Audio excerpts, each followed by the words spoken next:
Labvakar, cienītie Radio Merkūrs klausītāji un klausītājs.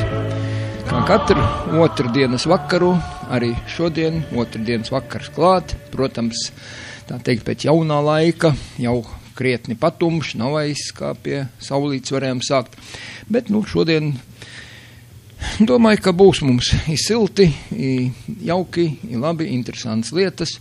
Šodien man viesos ir atkal Valdis Steins, kurš ir sagatavojis arī ļoti interesants lietas, bet pirms mēs sākam ar Valdi Steinu runāt, man ir klausītājs atsūtījis vēstuli par naudu, un arī es gribētu iepazīstināt mūsu klausītājs ātri ar Aivaru Giedroica iesniegumu ģenerāla prokuroram par šiem te bēgļiem.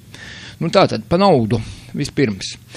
Bēgļu problēma Eiropas Savienībā beidzot ir ierosinājusi domas par naudu, par budžetu. 16 miljonu eiro, kas paredzēti nodarbēm ar 560 migrantiem, pēkšņi atmodināja, ceram, latvieti. Kungi, vai nav grābts par dziļu? Mūs mierina, ka daļu izdevums seks Eiropas Savienība. O, sancta simplicitas! Kāds naivums jūsu vecumā! Kamēr Eiropas Savienībā viss bija kārtībā, dzīve ritēja cīnoties.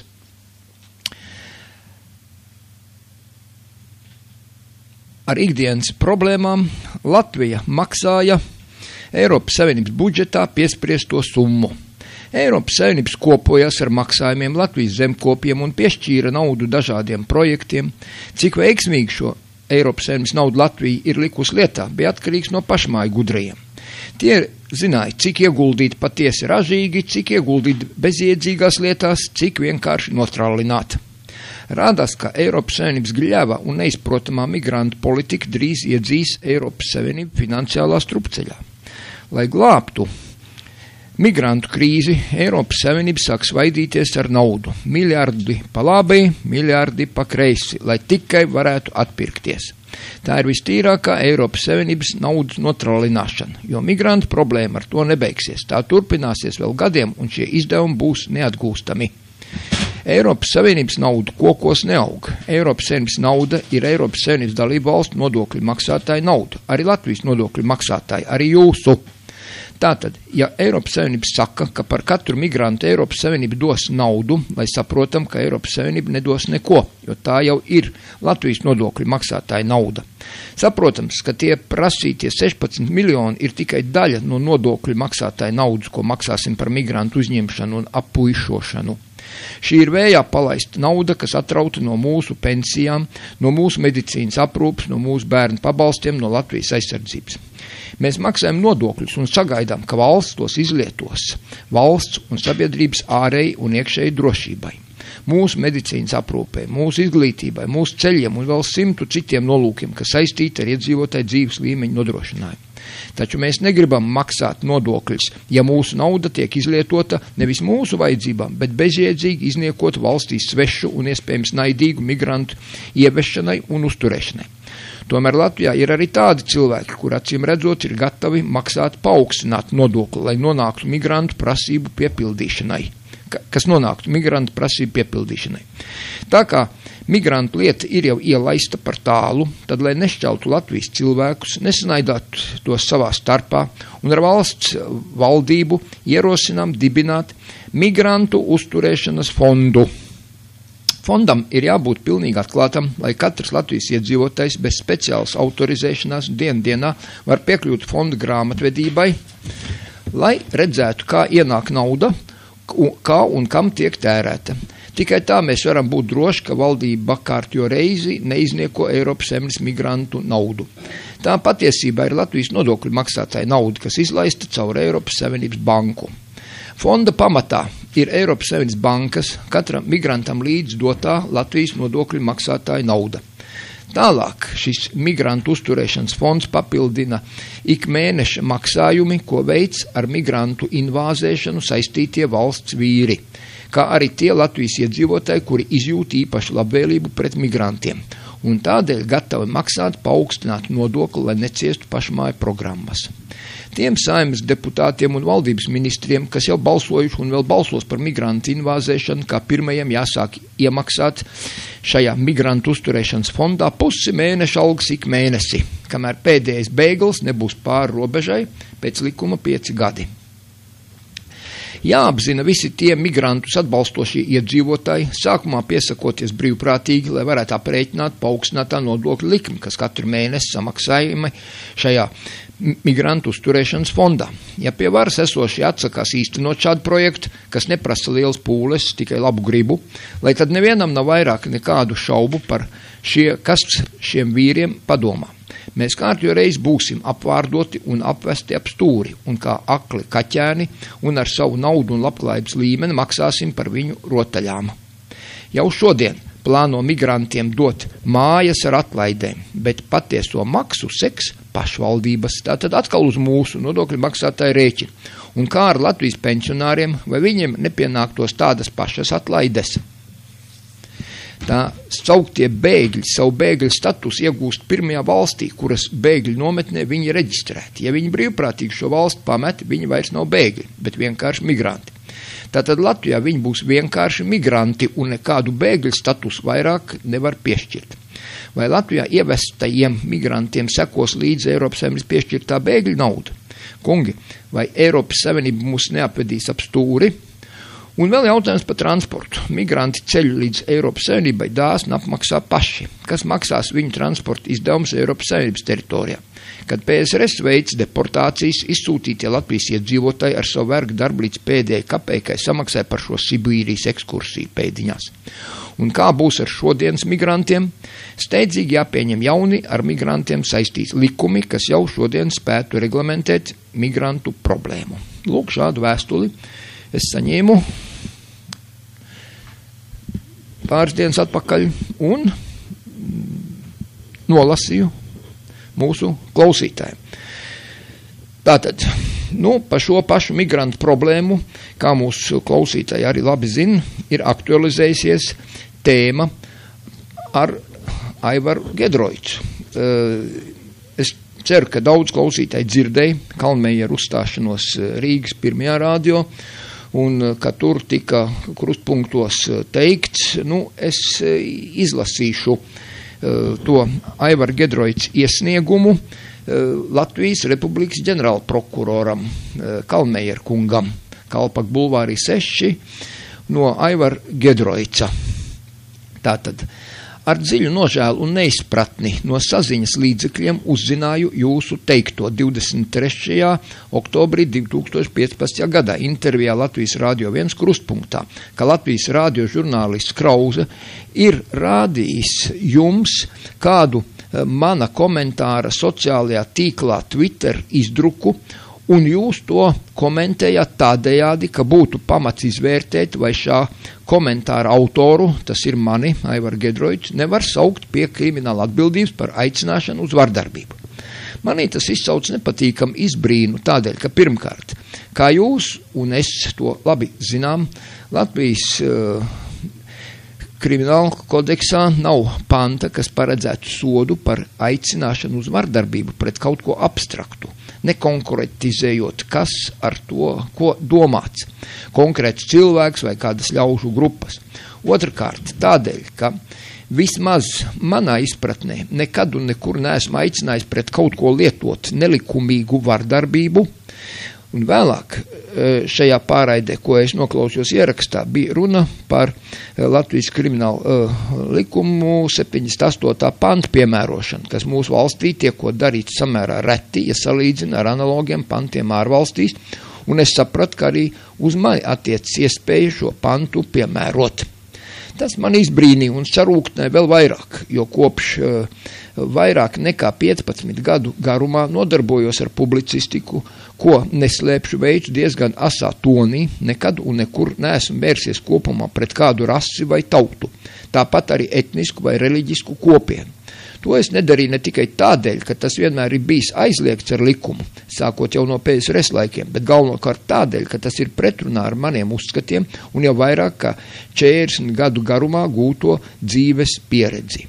Savās publikācijās regulāri esmu uzsvērts, ka nav sliktu rasu un tautu, ir tikai slikti cilvēki tajās, un ja kādam nav paveicies sastapt dzīvē labu un godīgu kādas konkrētas rases vai tautas pārstāvi, tas nenozīmē, ka tajā tādu nav vispār. Varbūt šim cilvēkam vienkārši nav paveicies ar tādu saskarties. Vēl jau vairāk par gadījumiem, kad internetā kāds rupi vēršas pret kādu rasi vai tautu, es ik pa laikam esmu ziņojis uz e-pastu drošības policijai, pie tam darīs to arī tad, ja aizskartie nav bijuši manis paša tautas pārstāvi. Tā piemēram, pirms kādu pusgadu esmu norādījis uz portālā fórums Delfi LV ievietotu stulbu provokatīvu jautājumu. Vai tiesa, ka čigānus neaizsargā cilvēku tiesības un viņas var nesodīt cist nost? Konkrēts pierādījums, ja tas nepieciešams, var iesniegt vēlāk. Atbildes uz saviem e-pastiem es tikpat kā nekad neesmu saņēmis. Cik saprotu, tad komentārs, uz ko norādījis Krause, tas ir Latvijas radio žurnālists, un kas izsauca jūsu neapmierinātību, ir šāds. Ar to ir par maz, ar ložmetējiem viņus jāpļauj kā zāli, ar tankiem jāmaļ putrā. Tas ir Delfos raksts, ņūs, to var izlasīt mūsu klausītāji. Šis izteikums tiešām ir mans. Tas bija ievietots portālā klub.lv un Twitter. Tomēr, manuprāt, ir acīm redzam, ka šis aicinājums nav vērsts ne pret rasi, ne tautu, ne etnisku, ne reliģisku grupu, bet pret nelikumīgiem imigrantiem. Pie tam ne jau jebkuriem, bet tieši bandītiskiem imigrantiem, kas uzbrūk policijai. Citēšu fragmentu no raksta, ko es šī gadījumā komentēju ar savu izteikumu. Ungārijas policija Reskes kontrolpunktā uz robežas ar Serbiju trešdien pielietojas asargāzi un ūdens lielgabalu pret agresīvu nelegālo imigrantu pūli, kas mēģināja no Serbijas ielausties Ungārijā un apmētāja Ungāru likumsargus ar akmeņiem no notikuma vietas, ziņo žurnālisti. Uzskatu, ka ļaudis, kas šādi rīkojas, ir pielīdzinām teroristiem, viņi neko nav labāk par Islama fronti, kas šobrīd darbojas Sīrijā un pret ko šobrīd cīnās gan ASV, gan Krievija.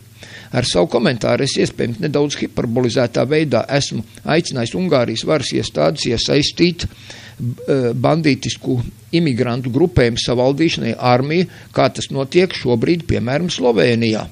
Atkal to var izlasīt internetā, raksts ir Delfos,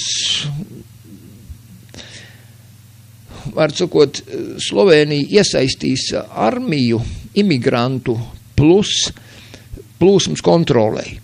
Skaidrs, ka šāda rīcība nevar notikt spontāni. Neviena civiliedzīvotāja rīcībā praktiski nekur pasaulē nav ne tanku, ne ložmetēju. Tas nozīmē, ka es neaicināju uz nekādu linča tiesu.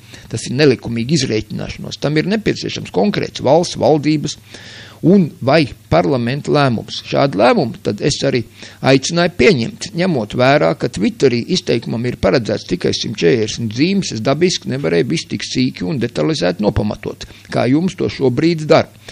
Nedomāju arī, ka kāds varētu pārprast man izteikumu saturu. Protams, piekrīt, ka mans piedāvājums ir strīdīgs. Iespējams, ka daļa, varbūt pat vairums sabiedrības uzskata, ka šīs problēmas ir izcināmas arī bez tankiem un ložmetēm, taču nesaprot, kā var draudēt ar kriminālu atbildību cilvēkam, kurš aicina vērsties pret terorismu un bandītismu, lai arī lietojot diskutablas metodas.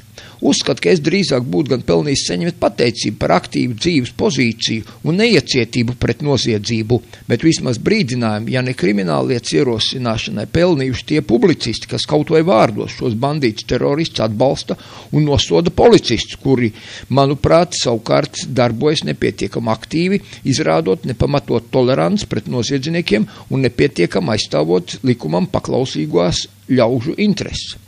Pilnīgi nepamatot ir apgalvojumi portālā, kas jauns, ka es it kā esot aicinājis apšaut Latvijā esošos vai gaidāmos imigrantus. Viņš nereti aicinājis uz vardarbību, piemēram, aicinot šaut uz bēgļiem, kuri drīzumā gaidām Latvijā. To nevis Giedroļs Aivars saka, bet to šajā portālā apgalvojumi, kas jauns.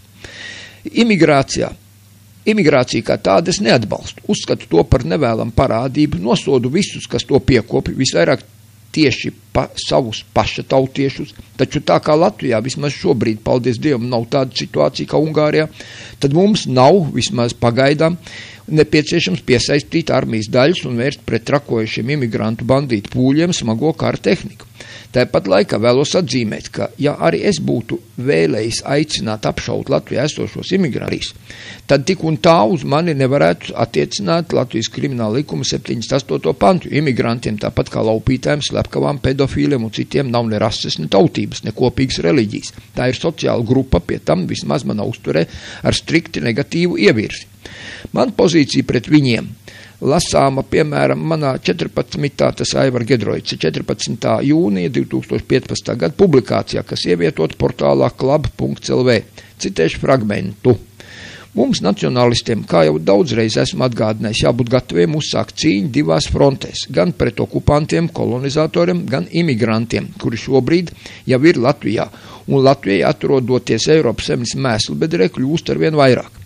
Jāsaprot, ka tā nebūs cīņa pret kādu konkrētu rasi vai tautu, jo kopumā neviena no tām nav tikai laba vai slikta, vai tikai slikta, bet gan nelietīgiem šo tautu pārstāvjiem. Nelieši pietiek arī mūsu letiņu vidū. Tie ir tie, kas dzīvo uz kakla citām tautām, vai arī akcentē šādu dzīvošanu uz kakla savējai. Arī viņš mums ir nežēlīgi jānosoda. Savukārt tos, kas te jau ir iepludināti un vēl nākotnē ieplūdīs, nevajadzētu sākt cist vai kā savādāk fiziski nīcināt. Tā mēs neko daudz nepanāksim, tikai paši drīz vien nokļūsim aiz restēm, bet gan principā ignorēt. Kā redzat, tad savās publikācijās es nekurinu naidu ne pret vienu tautu vai rasi, neaicinu nepamatot fiziski izrēķināties ne ar vienu ļaužu grupu. Man atliek secināt, ka jūs, godājamais Kalmējer kungs, guvāt par mani nepilnīgu informāciju, tāpēc izteicāt apgalvojumu, ka manā darbībā varētu būt saskatāms krimināla nozieguma pazīmes. Izlasot šo manu paskaidrojumu, jūs cerams sapratīsiet, ka neesmu pārkāpis ne Latvijas krimināla likuma 78. pantu, ne vispār jebkādu no tā pantiem. Ja nu gadījumā tomēr pret mani tiks ierosināt krimināllieta, man atliks secināt, ka darbojas politisks pasūtījums, jo pēc diktatora Staļina sludzinātā principa būtu tik cilvēks pantu, ko piešūt, viņa vienmēr atradīsim. Ļoti ceru, ka tā tas nav un nebūs. Ja nu kāds būtu krimināls sodams, tad tas, manuprāt, Latvijas radio viens žurnālists Arnis Krauze, kurš izkropļojot manu izteikumu, ir pārkāps gan 157. panta, tas ir neslaus celšana man, un 298. panta apzināti nepatiesas ziņojums jums par manu personu. Tā, manuprāt, ir atriebība no viņa puses par to, ka es pieprasu ievērot viņu vadītajā pārraidē demokrātijas principus un attiecībā pret manu personu, un arī atļaujos sociālos tīklos izsmiet un kritizēt viņu perverso seksuālo orientāciju. Nobeigumā atzīmēšu, ka mani skumdināja arī jūsu ieteikums radio žurnālistiem un internetu portālu īpašniekiem neļaut runāt cilvēkiem, kas iespējams aicina uz pretlikumīgām darbībām un dzēst viņu ierakstītos komentārus. Jūs taču labi zināt, ka pastāv nevainības prezumpcija un tikai tiesa var lemt par to, ka kāds cilvēks ir ļaunprātīgi izmantojis vārdu brīvības tiesības un pārkāpis likumu. Kamēr šāds spriedums nav stājies likumīgā spēkā, manuprāt, nebūtu pieļaujami nekādi demokrātijas ierobežojumi pret cilvēkiem, kas konkrētiem žurnālistiem nav tīkami. Ja viņiem savukārt rodas šaubas par kādu cilvēku publisko izteikumu atbilstību likumam, viņam ir gan tiesības, gan pienākums vērsties tiesības sargājušās iestādēs, taču cenzūra, kā to nosaka Satversmes 100. pants, ir aizliegta. 25. oktobrī 2005. gadā Aivars Gedroica. Lūk, šāds Aivar iesniegums ir nosūtīts prokuroram, ģenerālprokuroram Latvijas Kalmējeram. Nu, tagad mēs varam pievērsties mūsu šodienas atkal aktuālām tēmām, kuras mēs nepabeidzām pagājušā raidījumā, jo Valdim Šteinam palikās diezgan daudz tur neizrunāts lietas. Nu, šodien Valdis man ir sagatavojis šeit veselu, tā teikt, es jums saturu nolasīšu, kas šodien raidījumā mums ir jāapskata un par ko Valdis runās. Tātad pirmais punkts. Situācija Latvijā, jauni opričņinas uzbrukumi, fiskālā kara eskalācija, akcīzes, papildus nodokļu un tā tālāk, vēlreiz par antropocīdu, garīgā nekrofīlija, jauna teritoriālā reforma, Latvijas depopulācija darbībā. Otrais – atbildes uz jautājumiem. Klausītāji vaicā par iluminātiem un cionistiem. Galvenās iluminātu organizācijas – Prediktors, Pindars, 13 karaliskās ģimenes, Zilo asiņu, Apaļais galds, Ārzemju padome, jeb ārējo lietu padome, Karaliskā ārzemju padome, Trilaterālā komisija, Apvienotu nāciju organizācijas, Bilderbergas grupa, Romas klubs un tā tālāk. Termini un jēdzieni – žīdi, ebreji, jehūdi, jūdeisms, cionisms, jūdio-fašisms, tauta, reliģija, jūdeisms, jūdio-pagānisms un politiskā ideoloģija. Latvijas pārstāvniecība Apvienot nāciju organizācijā 1991. gada 17. septembris Aivars Baumanis. Simbolisms 830 gadi Ikšķīles, Latgales, Greips, Latvijas valsts ģerbonis un Ročildu ģerbonis. Trešais punkts – sociālā garīgā nekrofīlija, resentiments un citas parādības. Ceturtais punkts – kas ir latvietis. Piektais – kas ir žīds, jehūds, ebrejs, Israels, Šems, Jefets, Hams, Škēfs, Kenāns un citi. Un sestais – kas ir krievs, ruskijs, rus, ros. Lūk, šādi ir mūsu šodienas programma.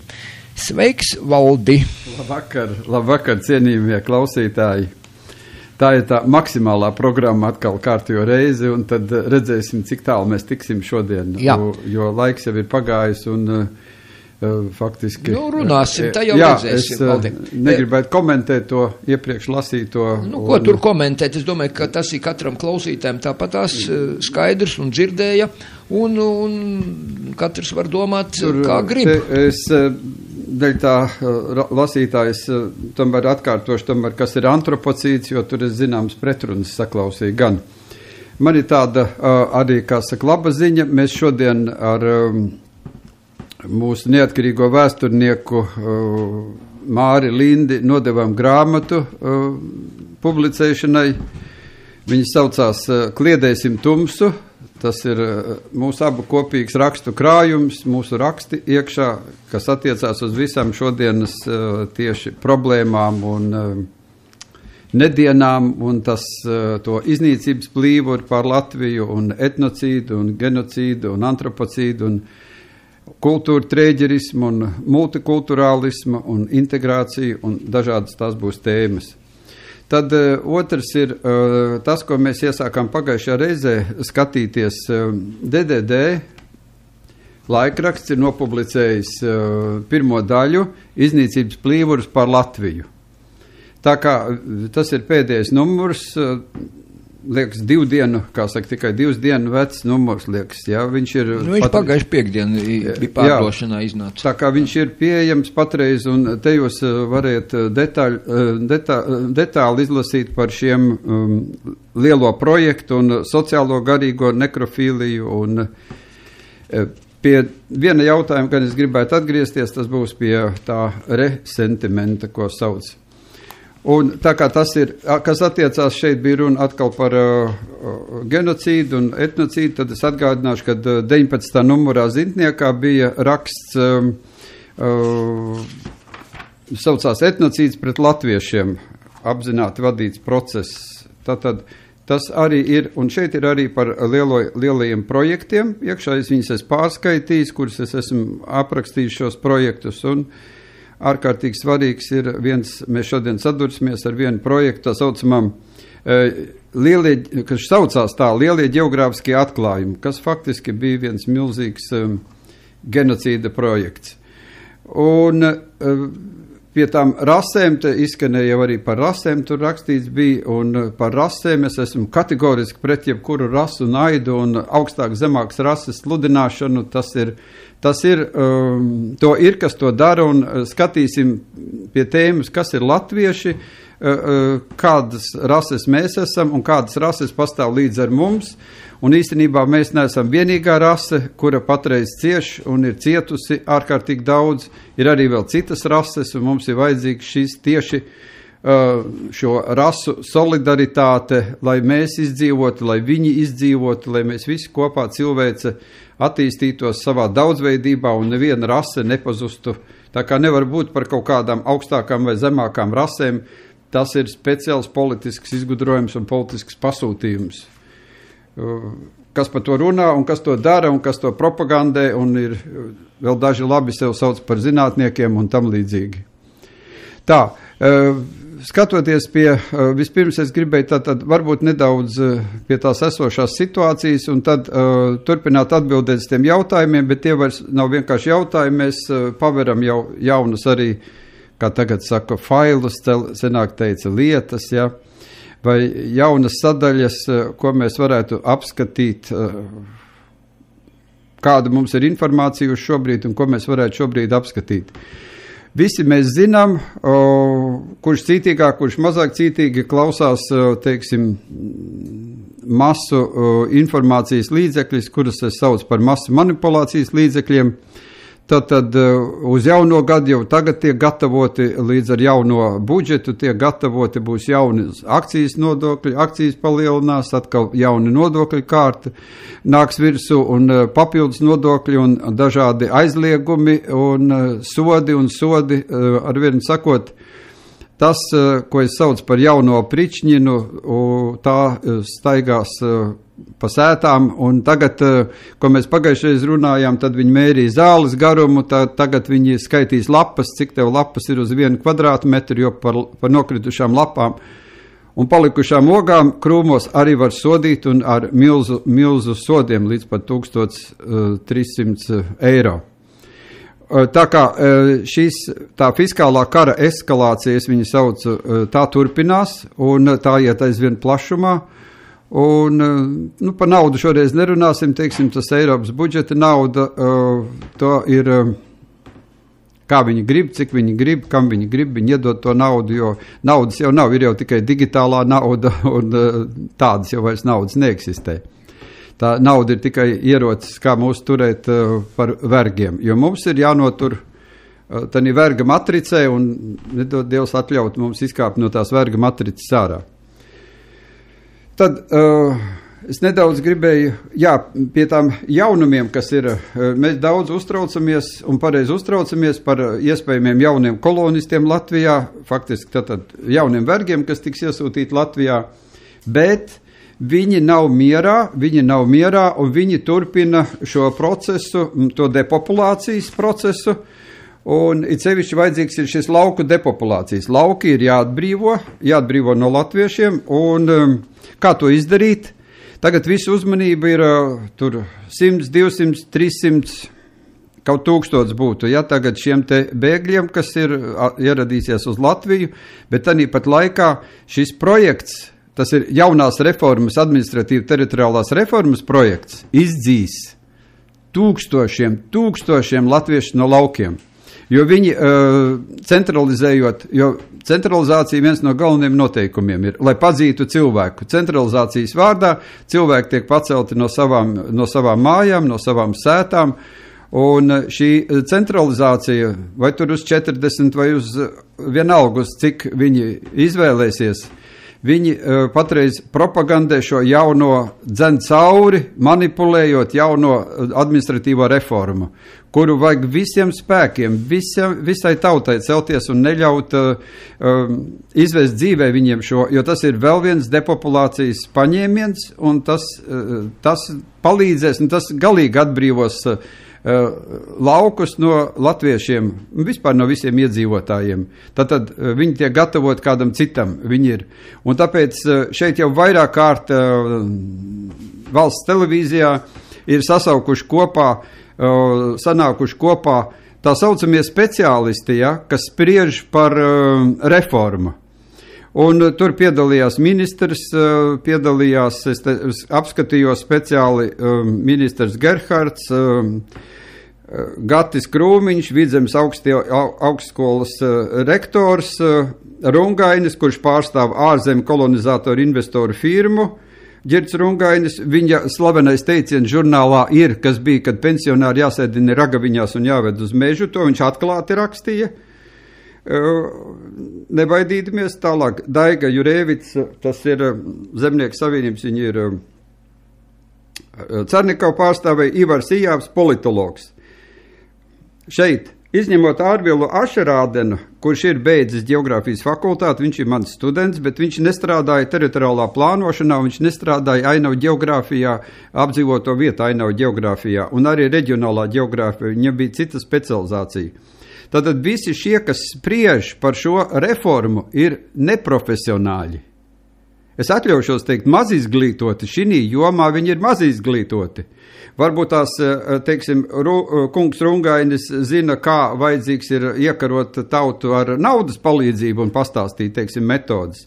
Bet ka šie cilvēki, kas ir mazizglītoti šajos teritoriālās plānošanas jautājumos vispār, no kā veidojās novadi, kādi kritēriji ir novadiem, to es esmu jau stāstījis iepriekšējās pārraidēs, un acīm redzot, vajadzēs atgriezties atpakaļ, un nenākošā pēc viena zintniekā būs manu publikāciju sērija tieši par kritērijiem, par novadu eksistences to ģenētisko bāzi, kāpēc tam novadam ir jāpastāv. Tur es esmu arī aprakstījis tās kļūdas, kādas šobrīd ir kļūdas, un daudz, kur ir izveidot novadi monstri, kas neatbilst novadu iedalījumam.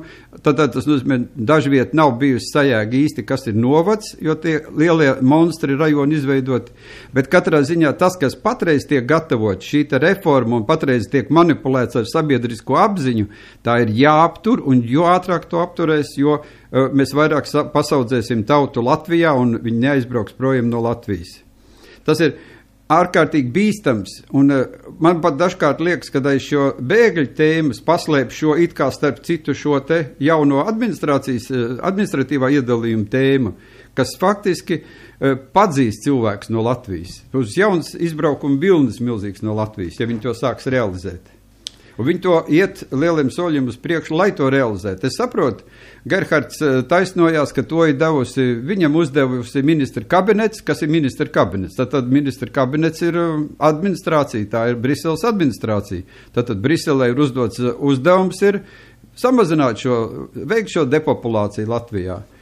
Vienkāršākais ir apvienojot, kā saka, šīs te vienības. Tā kā es saku, ka tas ir ārkārtīgi bīstams. Tā ir tā šodienas briesmīgākā, saka, situācija, kas patreiz tiks vērsta. Un plus, protams, visi šie jaunie fiskālie nodokļi, kas ir visi šīs iekšējā okupācija, ko es saucu, tā piespiedīs tomēr vēl un vēl aizbraukt, kaut gan izskatās tā, ka, it kā visi jau būtu aizbraukuši, ja?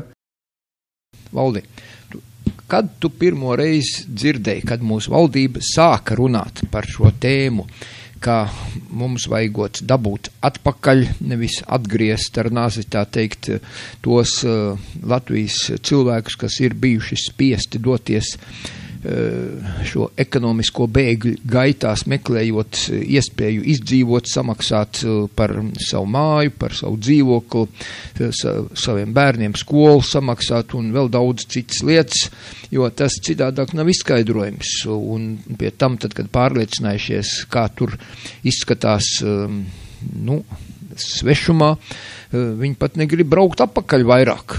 Tātad, tu saproti, kaut kas smagi nav kārtībā. Un es tev prasīju tāpēc, ka mūsu valdība jau, tu atceries, 2008. gadā, 9., 10., kad sākās šī masveidīgā bēgšana no valsts. Es saku, kā žurkas no grimstoša kuģa latvieši sevišķi bēg. Jā, ko darīt? Bet nekas nav izmainījies. Tie tāda vidēja lieluma pilsēta, kā Aizpute, kā Jelgava, katru gadu mums pazūd. Un Latvijas iedzīvotāju skaits pēc to pēdējiem datiem, kas ir tie gan faktiski pat nav tie, kas šeit uz vietas. Tas ir arī tie, kas aizbraukušie, kas nav nomainījuši pilsonību, pieņēmuši citas valsts, kas vēl skaitās, ka ir Latvijas pilsoņi. Tātad šie cilvēki kopā, vai mēs Latvijā esam tikai, cik tur bija 1,978,000, tāds bija pēdējais cipars, ja? Bet ja noskaita nost tos, kuri ir patiešām ārā, tad Latvijā patiešām 1,5 miljonu jau vairs nav šeit uz vietas. Cerēt, ka viņi atbrauks atpakaļ. Tā ņirgāšanās, kas tur bija tie 2,4 miljonu laikam iedzīvotāji atgriešanai Latvijā tā stāvēja rakstīts. Nu, ko tad mums atliek secināt, ka viņi cer, ka pa kaut kādiem 30 latiem, tas vēl tad vēl latos rēķināja mums, lati mums bija uz katru to cilvēku, vai tie būs spējīgi mainīt šo cilvēku aizbraukušo domas, jeb uzvedību. Man izskatās, ka nekas pilnīgi nemainās, jo šogad tāpat kā pagājuši gads, tas temps ir palicis tāds pats, praktiski nemainīgs, tur var būt kādu kripatu uz augšu, kripatu uz leju, lielāks, mazāks tas temps, bet principā jau nekas nemainās, jo nemainās ne mūsu ekonomiskā sistēma, ne ekonomiskā situācija, ne labklājība, godīgi sakot, dažiem tikai, kuriem, paveicies var būt, jeb tos, kurus mums reklamē rāda, ka, redz, tiem veiksmes stāsts, ja? Bet lielākai daļai es jūtu, ka nekāda veiksmes stāsts nav. Šie ubaga dāvana, tā teikt, pensionāriem tur 2-3 eiro piesviesti pie pensijas klāts tagad 2-3 gadu laikā. Tas vispār izsmiekls tas ir. Tas arī noziedzīgs gājiens, bet labi. Kā tev izskatās? Vai kaut kas te mainīsies, vai nemainīsies? Mēs jau droši vien, ka nesagaidīsim ar tevi, Valdi. Mēs pārāk veci esam. Ja mēs skatāmies, mēs esam jauni un stipri un mēs cīnīsimies. Tu domā, ka mēs sagaidīsim, ja? Tomēr. Mēs negaidīsim, mēs būsim tie, kas cīnās. Mēs pieprasām. Ne, mēs nepieprasām, mēs cīnamies par to, lai Latvija būtu atkal plaukstoša zeme. Un tā problēma ir iekšā, viņi tās tādas putas, ko tu pieminēji, piemēram, tas ir manā rakstā lex naturalis un skinheadisms, ja mēs pagājušoreiz par to skatījāmies, 15,6 miljoni, tas bija pieprasītais, precīzi nepateikšu, cik viņi saņēma tos miljonus, tas bija, lai izpētītu, ko es pagājušajā stāstīju, izpētītu Latvāni, kas tas par bandītu un kā viņš ir ieradies un kā viņi Latvijā cīnīties, ja? Tātad pārpa 15 miljoniem, 3 gados, 5 miljonu gadā. Cik iedeva cilvēks, lai atgrieztos, cik miljonus iedeva, lai atgrieztos cilvēks? Tas ir izpētēji. 2,4. Jā, un lūdzu, un tātad Latvāņi izpētēji, tikai izpētēji, plus viņi vēl uzlika 350 un zemnieku saimniecība, ja tev ir līdz 1300 eiro soda nauda, ja pie tevīm atrod Latvāni. Viņi vēl no zemturiem, maituriem paņem naudu vēl, soda naudas veidā, vēl plus. Tātad kopā viņi vēl no tā, kur viņi liktos 15 miljonus, viņi pētīja, kad ir Latvāns jānogalina, kurā brīdī. Es skatu šī savā rakstā lex naturalis un skinheadisms, kad patreiz modē ir skinheadisms, pa kur mēs pagājušreiz runājām, un patreiz ļoti labi var redzēt, kā tie sētnieki tos lapas vāc no kokiem, rāpjās augšā un ar gariem kātiem un grābekļiem vāc tās lapas. Kā var atgriezties cilvēki atpakaļ, ja šeit valda šis manis aprakstītais antropocīds? Tātad es vēlreiz atkārtošu tos galvenās metodas. Antropocīds tātad ir apzināta dzīves apstākļu pasliktināšana, kad tie jau rada pilnīgas vai daļējas fiziskās un mentālās izdzīvošanas briesmas, kuru rezultātā cilvēks vai visa ģimene iet bojā, vai labākā gadījumā aizbēg projām no savas zemes, kā tas ir noticis šodienas Latvijā. Galvenās antropocīda metodas ir mentālais terors, jeb informatīvais karš, ar visu plašo garīgās nekrofīlijas metožu pielietošanu. Visas metodas es esmu aprakstījis tā DDD rakstā, un būs vēl viņam turpinājums tam rakstam nākošā numurā. Emocionālais terors ar baiļu iedzīšanu, taču tautai tiek iedzītas bailes. Tev jābaidās ir. Tāpēc ir arī tā pašvaldība policija, kāpēc viņi varēja jau inspektors kāds braukāt un staigāt kaut ko tur brīdina, viņi jau nebrīdina. Galvenais ir iedzīt bailes. Melni policisti apkārušies ar tiem stekiem un ieročiem, ierodās tev pagalmā mērīt ar colštaku zāles garumu. Ja? Tā ir baiļu iedzīšana cilvēkos. Golodomor, tos es paskaidrošu, kas tas, ko es to domāju. Fiskālais karš un antikonstitucionālais tiesiskais karš. Stučīšana, to es uzskatu par vienu no lielākiem ļaunumiem. Vienam par otru, tā ir arī antropocīda metode. Un viņi ir pielietojumi, ka tu stučī viens par otru stučī. Tas ir jābūt vispārējai amnēzijai. Tas apstākļos. Ir ziņot, kā Pauļiks Morozovs. Jā, kā viņš, kurš starp citu nekad nav bijis, to izgudroja Višinska, tas aparāts. Jā, tā ir pasaciņa vienkārši. Tā ir pasaka, un tā bija ļoti precīza un ļoti iedarbīga toreiz tā pasaka. Un visi zināja, kas ir Pauļiks Morozovs, un zināja, ka pa tēvu māti visiem jāziņo ir. Un tāpēc visefektīgākais antropocīda ierocis ir iespējams, ja ir vergu sabiedrība. Un tad vergu sabiedrība pārvēršās tādā uzrauga sabiedrībā. Viens otru uzrauga. Katrs uzrauga. Tas, starp citu, ļoti detāli filigrāni Gestapo to bija Vācijā atstrādājuši.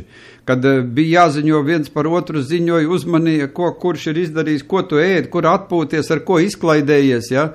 Tāpēc jau mums arī ir žurnāla seriāli veseli, ja? Kurš ir izšķīries, ja? Kurš ir aprecējies, kurš ar kur gulējis ir, kurš ir, kā viņus tur sauc, nezinu tos žurnāls visu, bet viņu ir daudz. Un skaties tādas reklāmas televīzijā, valsts televīzijā parādās un tais citās tādas reklāmas. Ziņojiet. Un tev visu laiku smadzenēs zombē iekšā. Ziņojiet. Ja, Valdi, pat kāds laiks, Latvijā kāds laiks jums valkā saule spīd. Jā, mums saule spīd. Es no Liepājas, mums mākoņi no jūras nāk. Klausies, kāda nozīme, kāda jēga, es te Rīgā sēžot, jeb arī citās vietās Latvijā, kāds, kurā vietā tas laiks ir, izej ārā, paskaties, ja ir šaubas, ka būs lietu, paņem lietu sargu līdzi, ja būs vēl attiecīgi apģērbu un ej ārā, ja nesēdi mierīgs un dari darbu. Šeit ir, šī gadījumā, varbūt tas ir tas retais gadījums, kad es nedaudz viņus aizstāvēšu, ja? Jo latviešiem tas es lasīju par priesteru institūcijām, par latviešu priesteriem, un viens no priesteriem latviešiem bija laika vecis. Tā viņus sauca. Un nekas tas nebija. Romiešiem tas bija saucās tāds speciālais cilvēks, kas tās kalendas izsauca, kad sākās mēnesis izsauca, un tie bija tie laika vērotāji tautā. Un viņi nebija vienkārši laika vērotāji, tie bija speciāli tāda priesteru kategorija, kas zināja, viņi mācīja arī pareģot laiku un zināja, ko teikt. Mazliet kaut kāda iezīme šai te iezvanīšanai šiem cilvēkiem, kas tur patiešām spēj, tikai tiem cilvēkiem, kas tur atbild, viņiem ir jābūt spējīgiem orientēties, teiksim, pazīmēs dabas dažādās, lai noteiktu un prognozētu. Es jau nerunāju par tādiem. Tādi mums, protams, arī ir tie dabas vērotāji, kas te pareģo, vai būs silta ziema, vai būs augsta ziema, kuri skatās, kā tie putniņi tur, cik agri, cik ātri aizlidojuši projām, vai vēl kā citādi. Tie vienkārši tā, ka tos trenē pa ziņotājiem, ka ir aktīvi jārēģē, tikko kā tu ieraugi, tā tūlīt. Tādā ziņā, jā. Jā, atceries, tā kā skolā, ka mēs gājām, var sakot, atceries. Vienmēr gatavs, jā. Nē, tev vienmēr jāiet skolotāji, Jānis man sit pa galvu. Jā. Jānis šodien zīmuli nolauza. Sūdzēšanās bija, te saucamie sūdzmaņi, es zinu, tos neviens necieta, bija tāda sūdzmaņa kategorija. Jā. Un tie centās tuvāk skolotāji galdam apsēsties vienmēr. Jā, un visu zināja par visiem, tā protams, bija pilnīgi tāda suga, var sakot, labi uztrenēt jau no skolas. Tālāk viņi noderēja, viņi noderēja, režīmam viņi noderēja. Es gribēju vērst uzmanību par vislielāko tādu iekšējo degradāciju, ir tas, ko saucam par pašu uzraudzīšanu. Es kādreiz stāstīju par pašcenzūru. Ja ir pašcenzūra, ja tev ir cenzūra, mēs nedrīkstam, teiksim, runāt par to un to, redz, par to nedrīkst runāt, par to nedrīkst runāt. Cenzūra ir noteikti tāda, ja? Bet tad tu ietvaros vai ar dubultu domāšanu, vai, kā saka, alegoriski mēģini pastāstīt kaut ko tam līdzīgs ir. Bet ja ir pašcenzūra un ja ir pašu uzraudzīšana, tas ir beigas. Tās jau ir beigas, tās ir cilvēka jau beigas. Un tā iznīcina pašapziņu un noved cilvēku tādā garīgā, mentālā, emocionālā verga stāvoklī. Un viņš nespēja, šāds cilvēks no šī nāves plīvura, pa ko es aprakstu, viņš nespēja viņu pārgriezt, viņš nespēja tikt ārā, un viņš nevar būt tāds, kāds Dievs viņam ir devis. Un es gribēju vērst uzmanību, kad vergturi bieži vien runā par verga kā personības attīstību. Mums tāds bieži dzird, vajag skolās šīs te valsts saucamajās skolās, ja? Ir vajadzīga personīga, vispusīga personības attīstība. Te ir atkal manipulācija ar jēdzieniem, ja? Jo varbūt tās daudzi nezin, kad vārds persona tulkojumā nozīmē, no latīņu valodas īstenībā tulkojumā nozīmē maska. Un līdz ar to personības veidošana tas ir viņu iecerētās maskas uzlikšana cilvēkam, bērnam, skolā mācoties. Un tas valsts skolu uzdevums ir, tagad tāds jēdziens ir valsts skolas, faktiski viņas ir tādas diktatoriskās valsts skolas pēc vienas standartizācijas, programmām, kur tiek mācīti. Tās nav tās brīvās skolas, kuras, diemžēl, lēni attīstās un netiek ieviestas Latvijā. Bet viņam varmācīgā veidā, jo mūsu valsts skola ir varmācīgā audzināšana, un varmācīgā audzināšanā viņam tiek uzspiesta maska, ko sauc latīniski persona, personības attīstība, mēs runājam, viņi saka. Bet cilvēks paliek zem maskas, viņš neizveidojās pa cilvēku. Un cilvēks nevar attīstīt savus Dieva dotos talantus šādā sistēmā. Personas kods, to es esmu daudzkārt teicis, tātad ir vienkārši verga uzskaites kods. Un tā, ko mums ieviesa biometriskā pase, ja, tā ir no tās pasaules, tas saucās čipizācijas projekts, kas saka, visur tev čipus ieliks iekšā. Tā čipizācijas projekts sastāvdaļa. Tas ir tāds starpvalstu vergu totālās kontrolas un uzraudzības dokuments, šī jaunā biometriskā pase. Vispār jau pase kā tāda, pazaudē pasi, tu vairs tu esi nekas, ja? Tas ir, vergiem iedeva pases, un lai viņus varētu uzraudzīt. Tā kā šī biometriskā pase, šī ir ārkārtīgi bīstama. Tas ir čipizācijas, pasaules čipizācijas paraugs.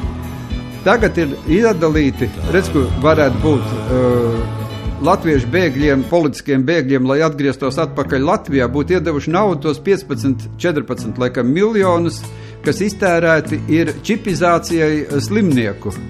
Tagad Veselības aizsardzības ministrija arī nodarbojas ar čipizāciju būs, jo katra tava slimība, katras tavas zāles, kādas tu izraksti, viss būs vienotā tīklā. Un šobrīd, ja man ir vajadzīgs kaut ko no ģimenes ārsta, es uzrakstu vienkārši e-mailu, es saku, es esmu slims, vai, teiksim, man ir vajadzīgs zāles, un es ar viņu sazinos. Man nav vajadzīgi 14 miljoni, lai es varētu sazināties ar savu ģimenes ārstu vai kādu citu speciālistu. Ar visiem var sarakstīties. Un pie visiem, starp citu, arī patreiz var dabūt konsultācijas, un sarunāt, kā saka, tos laikus, un kāpēc vajadzīgi ir iztērēt 14 miljoni. 14 miljoni atkal aizies paša mūsu naudas, budžeta naudas, aizies čipizācijai. Un tagad visa pasaule zinās, Juri, kādas zāles tu vakarā dzer, ja tu aizies pie ārsta un tev ierakstīs uzreiz datorā. Nākošā pie antropocīdu metodēm, ko es gribēju teikt, vērst uzmanību. To es nosaucu Golodomora metode. Tā ir situācija uzņēmēju darbībā un bioloģiskajā lauksaimniecībā, it sevišķi bioloģiskajā. Tā, lumpeni birokrāti uzņēmumu darbībā rada tādu uzņēmēju darbības vidi, kurā ir sarežģīti un grūti uzsākt, paplašināt, attīstīt savu uzņēmēju darbību. Vienas putas, tas, kas ir manipulācija, ko viņi stāsta, kad tikai uzsāciet, kas tam mums traucē uzņēmēju darbību. Viņi traucē. Un pat nav iespējams atsākt pārtraukta darbība.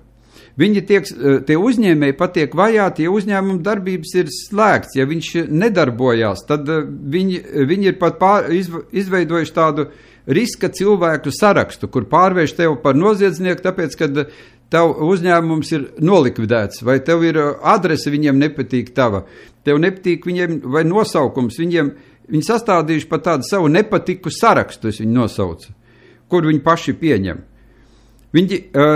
Uzņēmums sen jau vairs nestrādā, bet viņi vēl vajā, tev ir jāiesniedz atskaits jāiesniedz ir par tiem laikiem, kad viņš sen jau vairs nestrādā, un tu sen jau esi pat aizmirst par viņa eksistenci tā. Viņi vajā, ja uzņēmums sāk savu darbību, un vajā, ja neuzsāk pat savu darbību, bet tikai pieriģistē uzņēmumu. Es prasīju savam draugam Zviedrijā, viņš saka, man ir vairākas firmas piereģistrētas, viņš stāv, varbūt tās kaut kad, pēc 10 gadiem viņas izmantošu. Redzi, Valdi, mums pat to, ka tu esi piereģistrējis tikai katru gadu, tev jāmaksā 50 eiro, vienkārši tāpēc, ka ir piereģistrēta. Nākošais, man bija celtniecības firma, es viņu pārdevu, ja?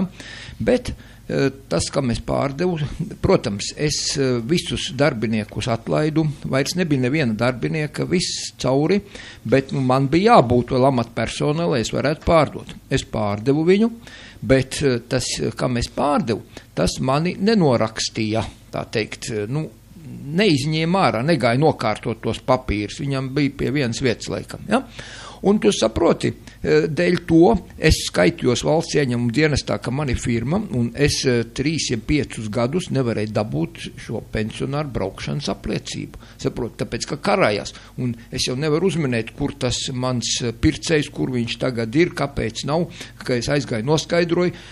Saproti, tas ir viens gadījums tāds, es vēl kādus 2-3 te varu pastāstīt, bet, principā, tā vajāšana. Princips jau, tas vajāšanas princips. Jā, tas princips ir tāds, ka negribās vienkārši neko vairs darīt. Ja dēļ tiem nodokļiem un dēļ šīs vajāšanas. Tad miers vismaz būs. Ja cilvēks neko nedara, tā ir pilnība. Tā ir viņiem pilnība. Ja cilvēks neko nedara neko. Nevajag uzsākt uzņēmēju darbību. Jā, ģeniāli. Nekļūdās tikai tas, kas neko nedara, vai ne? Un tātad neko nedarīsim. Tā ir pilnīga vilkšana bedrē, bezdibenī. Jā. Labi vērojams tas bija tagad lauksaimniecībā, kad viņi sāka braukāt apkārt un vajāt par tiem invāzijas augiem un par zāles mērīšanu un kokiem vainagu veidošanu. Faktiski tas uzbrukums laukos notikās, es apvaicājos daudziem, pat apbraukāju, vēl aprunājos ar cilvēkiem. Tieši tad, kad bija ražas novākšanas laiks, tad, kad tev ir jārūpē tavi dārzeņi, kad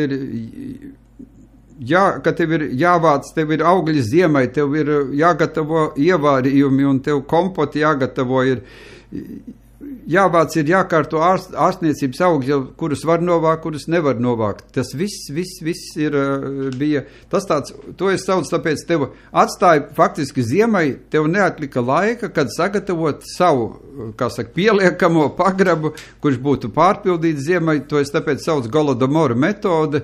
Viņi tanī brīdī tev liek darboties ar nevajadzīgām lietām, ar absurdām lietām, pat marasmu, ja? Tā kā, kas vēl ir, es skatos tie noteikumi, dažādie noteikumi, kurus izdevuši ir pilsētas un šīs vietējās patvaldības visas, viņi pilnīgi pat sacenšās. Jelgavā pat 10 centimetri, ja tai zāle izrādās ir, ja. Man, stāstīja no Jelgavas cilvēki, citur 15 centimetri, citur 20 centimetri tai zālei. Un viņi pilnīgi sacenšās un iesaista tiesas. Cilvēki tomēr ir, kas pārsūdz. Ir cilvēki, kas pārsūdz, un tiesas skata lietas. Iedomājies, ar ko tiesneši ir nodarbināti? Ar tiesas skata lietas par zāles garumu. Jo cilvēks saka, bet man princips tas ir, ja? Kāpēc mani notiesāja? Vienalga, cik latiem, vai brīdinājumi, vai ko. Viņš saka, bet tagad tiesneši, kuri visu laiku esot pārkrauti un pārējais ar dažādām lietām un kriminālu lietām un noziedzniekiem, bandītu lietām, viņi nevar skatīt bandītus, ja? Viņiem ir jāskata zāles garuma lietas. Es atradu tādas lietas, kas ir vismaz, kas ir pieejams internetā. Es jau teicu par to Latvijas administratīvo pārkāpumu kodeksu, kurš ir dinozaurus relikts no PSRS laikiem, jo viņš ir pilnīgā pretrunā ar civil likumu. Un mums civil likums ir spēkā, kāpēc es saku, kad antikonstitucionāls tās ir metodas, jo netiek ievērots satversme un netiek ievērots civil likums. Un tā ignorance. Un ignorance, šis jēdziens ir tāds, kad netiek ievērota katra zemtura, mājtura šī suverenitāte. Suverenitāte ir augstākais, kas cilvēkam ir. Suverenitāte. Katrs ir suverēns cilvēks. Tā netiek ievērota, bet tā ir paredzēta. Satversmes 2. pants mūsu slavenais. Satversmes 2. pantā mēs esam definēti, kad mēs esam suverēni. Un uz tā balstās, uz šīs suverenitātes balstās viss civil likums. civila likuma gars un arī civila likuma panti. Satversmes tiesai vajadzēja, un tiem, teiksim, kas tur vēl skatījās, ko tu šodien lasīji, teiksim, viņiem vajadzēja skatīties cauri tieši šos te noteikumus, ka tie neatbilst satversmei. Pieņemtos pašvaldību nav, bet patvaldību un vietvaldību, pilsētu šo dažādos noteikumus, instrukcijas, valdības instrukcijas noteikumus, kuri atbilst un kuri neatbilst satversmei. Tas ir pirmais un galvenais uzdevums, kas viņiem būtu jāskat cauri. Kāpēc vispār mums tā satversmes tiesa ir vajadzīga? Viņa ir vajadzīga par atbilstību satversmei. Pie iznīcības plīvuru pār Latviju, ja bez kā to bija nosaucis par nāves mīlestību, to, es saku, varēsiet izlasīt DDD. Es gribēju tikai pakavēties pie viena no tām mīlestības izpausmēm, un tas ir pie resentimenta. Viņi dažādi sauc resentiments. Tas tāds no svešvalodām nāk iekšā šis, bet es gribēju varbūt tās šodien izmantot iespēju un paskaidrot, kad arī lasīsiet par to. Burtiski tulkojot nozīmē izjust atkal, atpakaļ un sentimenti ir sajust, izjust. Tā ir ārkārtīgi sarežģīta psiholoģiska parādība, kur centušies ir apjēgt un izskaidrot tādu pasaules dižgaru kā Kierkegors, tas ir viņa termins, apcīt, Søren Kierkegora.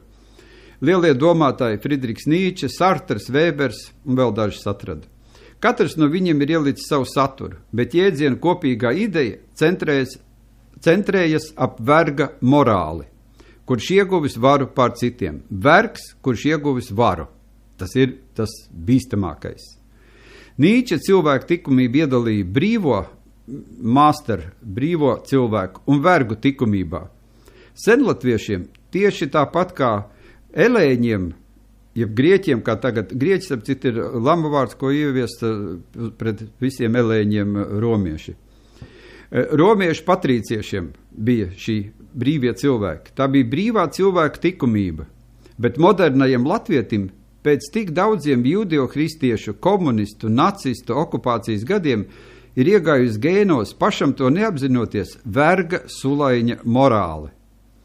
Rezultātā, neskatoties, kādā amatā viņš būtu, vai deputāts, vai vergvagars, vai policists, vietvaldības ierēdnis, jebkurā lumpen birokrāta vietā, kur viņam ir kāda nebūt vara pār citiem, viņš būdams it kā ķeizars pēdiņās, uzvedas kā bijušais vergs. Šī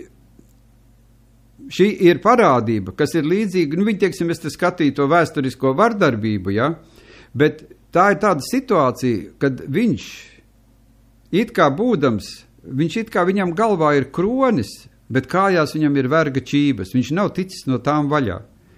Un viņam, šādam bijušam vergam, nav goda un cieņa izjūtas. Viņu vada, šādu vergu vada skaudība, piktums, aizvainojums, atriebība, ienaids. Viņam iekšā sēž mentālā skaudība un ienaids uz iepriekšējo kungu priekšnieku, kuru viņš sāk atdarināt, viņš sāk kopēt iepriekšējā pārvaldnieka vērtības, bet apziņas dziļumos jūt savu bezspēcību to izdarīt, jo tomēr viņš ir bijis vergs. Viņiem ir tas, ko Nīče sauc par netīro sirdsapziņu, jo viņš, lai arī priekšnieka krēslā, tomēr ir vergs un bezspēcīgs nokopēt pat atdarināt, kur nu vēl pārspēt savu iepriekšējo priekšnieku.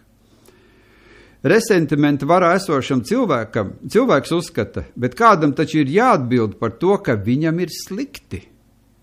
Ja viņš cieš, ja viņam ir problēmas, tad jābūt kādam vainīgam par to, ka viņš cieš. Un atrod vainīgo un atvieglo sevi, vainīgo, protams, sodīdams. Ja tas nav padotais, tad vismaz internetā apsaukādams vai apmelodams. Bet tikai viens no daudziem slimības simptomiem ir verga bravūra, bet katrā ziņā tā ir ļoti raksturīga. Paskatieties uz parlamenta, novadu, pilsētu deputātiem un paši sašķirojiet viņus ar plusu un mīnus zīmi. Tikai neaizmirstiet to, ko vienmēr esmu teicis. Gudrajam ir zināšanas, bet muļķim viedoklis. Tā, es gribēju vērst uz to resentimentu un tuvāk iesaku abonēt nākošajam gadam DDD laikrakstu, un varēs izlasīt turpinājumu tālāk šī te laikrakstā. Vienkārši ir mums jāpāriet pie citām tēmām. Jā. Tā kā šis iznīcības plīvurs ir pār Latviju pārvilkts, un mūsu uzdevums ir viņu sagriezt, saraut gabalos. Latvijas iedzīvotāju skaits nevis pieaug, bet arvien iet uz leju. Diemžēl. Vajadzētu būt otrādi faktiski. Jā, un mēs arī redzam nepārtraukti šo te kustību šai virzienā, kad aizvien plašāk iet šis antropocīts, ja? Kad aizvien jauni likumi, aizvien jauni nodokļi, aizvien jauni spaidu darbi, aizvien cenas tiek paceltas un medicīnas pakalpojumi jau paliek vispār nepieejami un zāles nepieejams ir. Tā kā tas ir ārkārtīgi mērķiecīgi vadīts process, bet tas būtu tik vienkārši īstenībā apturams, ja būtu pašnoteikta valsts un būtu pašu noteikta valsts. Es varbūt tās tad pāriešu pie tā nākošā tēmas, kur varbūt tās daudz neizvērsīsim, es tikai gribēju paskaidrot par, tā gan nevarētu teikt, ka neizvērsīsim, jo, kad es sāku skatīties, tad izrādās tā problēma ir tomēr nedaudz dziļāka, ja? Par terminiem un jēdzieniem, par to, kas ir žīdi, ja, ebreji, jehudi, tas ir kā tautas apzīmējums. Es jau vienā raidījumā to stāstīju, vārds žīdi man nepatīk, un es zinu, ka daudzi viņas pašnosaukums daudziem ir, bet tas ir no jē burta, ko daži neprot izrunāt, un jē viņi izrunā kā žē burtu, un no tā jūdi pārvērtās par žīdiem un tā tālāk. Ja? Bet, Valdi, tas jau ir daudzās valodās. Daudzās valodās, bet jā. Es neesmu vainīgs, kad viņi nespēja savā valodā iemācīties kārtīgi runāt, lai iemācās runāt un lai sauc tautu tā, kā tauta sevi sauc. Un sauc viņi sevi par jehudiem. Nu, redz, Krievijā interesanti, kāpēc? Jā, tad mēs skatīsimies. Jevgēņijs ir žēņa, vai ne? Jā, un kāpēc viņi nevar pateikt jēburtu? Krievs var pateikt jēburtu. Nu, kāpēc viņi saka Gostiņica un nevis, kur viņam ir hoteli, viņam, kur viņi atsevišķus burtus spītīgi cenšas, mēs esam arī latviešu valodā mainījuši. Nu, Hitlers ir Hitlers, bet viņi sauc par Gitler. Viņi nevarētu izrunāt Hitleru. Var izrunāt Hitleru. Nu, var. Bet tā ir bezjēdzība. Japāņiem pietrūkstot tur burts R alfabetā, burts L viņam nesot alfabetā, kā olimpiāda, bet atceries, te viņi sauc nevis olimpik, bet orimpik, vai ne? Bet, tie, kas var izrunāt, kāpēc viņi tā maina? Ir Portugāļa skatījos kvartāli, tur arī židiju kvartāli saucās un pārējais, bet viņiem jau ir tā problēma ar to jēburtu, bet tā ir mākslīgā valoda, tas no latīņu valodas nāk, un tas arī mākslīgs iestādinājums. Bet par to runāsim atsevišķi par jehudiem, ja tas ir mūsu šodien dienas kārtībā punkts arī par to, kas ir šī visa šī Ādama ciltskoks un Ādama tautas, radītās tautas, un tas ir ārkārtīgi plašs un garš un interesants temats. Bet es gribētu, lai tomēr vērstu uzmanību, lai tomēr nejauktu tādas lietas kā tautu un reliģiju. Reliģija ir daļai, viņiem tauta, teiksim, tad ir jehudi, bet reliģija ir jūdaisms, vai tad var arī teikt jehudisms, ja? Jūdaisms ir reliģija. Un dažkārt tā jūdaists, ja? Es saprotu to, ka kļūt par jūdaistu ne jūdam, ja? Ne jehudam ir ārkārtīgi grūti un praktiski neiespējami, teiksim tā. Ir jāpiedzimst, jo par jehudu ir jāpiedzimst, tas ir atveriet vaļā viņu Jewish, tas ir saucās enciklopēdija angļu valodā, tur aprakstīts ir ļoti plaši par šo, ir jāpiedzimst, nevar tā kļūt. Bet, lai jebkurā gadījumā jūdaisms ir viena no viņu reliģijām, jo es daudz esmu lasījis un skatījis arī jūdeo-pagānus. Tā viņi saucās jūdeo-pagānisms. Tā kā jūdaisms nav vienīgā jehudu reliģija. Tad cits ir cionisms, un cionismu bieži jauc ar jūdaismu. Vai vispār jauc kopā. Cionisms ir politiskā ideoloģija. Un vēl galējā forma ir, ko viņi paši daudzi skata, it sevišķi Izrēlā, šobrīd zinātnieki skata pētnieki, tas ir, un viņi arī starp citu cīnās, tas ir jūdeofašisms. Tāds arī pie viņiem ir, un viņi to atzīst, un es esmu lasījis rabīnu darbus, ja, kas, teiksim, ārkārtīgi krasi pret šo te vēršās pret jūdeofašismu. Par cionismu. Tagad es gribēju tomēr par cionismu. Cionisms ir, man ir priekšā šīs visa dokumentu paka ir apvienoto nāciju organizācijas dokumenti. Apvienoto nācijas organizācijas dokumenti. Un es izskatīju šos dokumentus angliski un krieviski un izdrukāju angliski un krieviski. Un ir tāda slavenā rezolūcija attiecībā par cionismu. Tā saucās The Full Text Resolution 3379. Te pilns teksts ir, šīs rezolūcijas teksts ir, un rezolūcijas beigās ir, tā ir saistībā ar 3 valstīm. Toreiz viņi skatīja apvienotās nācijās 1975. gads. Apvienotās nācijās viņi skata 3 valstis, jo tur ir notiek rasu diskriminācija, un tā ir Zimbabve, jeb Rodēzija.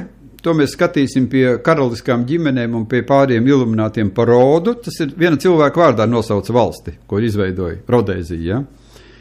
Nu, viņa ģimenes klana vārdā, tā teiksim. Ja? Rodēzijā, Dienvidāfrikas republikā, un Dienvidāfrikas republikā un Palestīnā. Okupētā Palestīnā, ko bija the racist regime in the Palestine. Un tātad racist režīms, kas ieviests ir Palestīnā. Tātad 3 valstis skatīja cauri. Un tika pieņemta līdz ar to pēc šīs te skatīšanas, ka tur ir šis te rasisms, tā determinēja, that cionism is a form of the racism and racial discrimination. Un pieņēma rezolūciju, šo slaveno 3379 rezolūciju, kad cionisms ir rasisma un rasu diskriminācijas forma. Jā, es vēl atceros, bija tāda lieta, par radio runāja ļoti daudz un plaši, un rezultātā tur bija tā, ka Amerikas un Izraels pārstāvi, man liekas, piecēlās kājās, jo aizgāja projām visa viņu delegācija, un tāpēc tur bija problēmas ar šīs te rezolūcijas pieņemšanu, es atceros. Bet kā tad tur beidzās? Pieņēma vai nepieņēma? Viņi, jā, tas ir taisnība tev. Viņi ļoti protestēja, tieši šīs te 2 valstis ļoti protestēja, uzstājās pret šo, bet notika balsošana, un man ir visu valstu saraksts, jā, kas nobalsoja tā, par šo nobalsoja.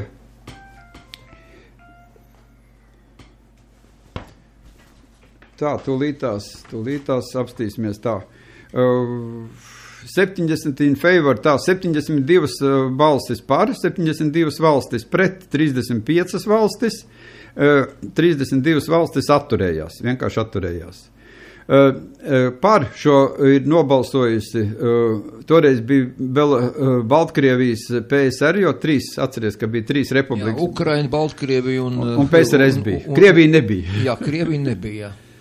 Un tātad visas 3 Ukraina Padomju Savienība, Baltkrievija nobalsoja pār šo rezolūciju, un te ir garš saraksts to valstu, kas ir tās 72, nelasīšu visas, pret tātad 35, tātad 35 Austrālija, Austrija, Bahamas, nelasīšu visas, ja.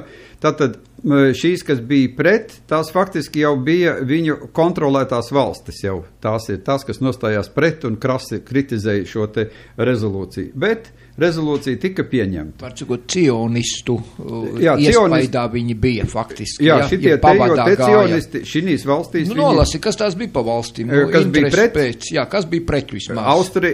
Austrālija, Austrija, Bahamas, Barbadosa, Beļģija, Kanāda, Centrāla Afrikas Republika, Kostarika, Dānija, Dominika, El Salvadora, Fidži, Somija, Francija, Rietumvācija, Haiti, Honduras, Islanda, Īrija, Izraela, Itālija, Ziloņkaula krasts, Liberija, Luksemburga, Malavi, Nīderlande, Jaunzēlanda, Nikaragva, Norvēģija, Panama, Svazilenda, Svazilendā, starp citu, arī saimniekoja Rodas, tie paši, kas Rodēzijā roda cilvēki.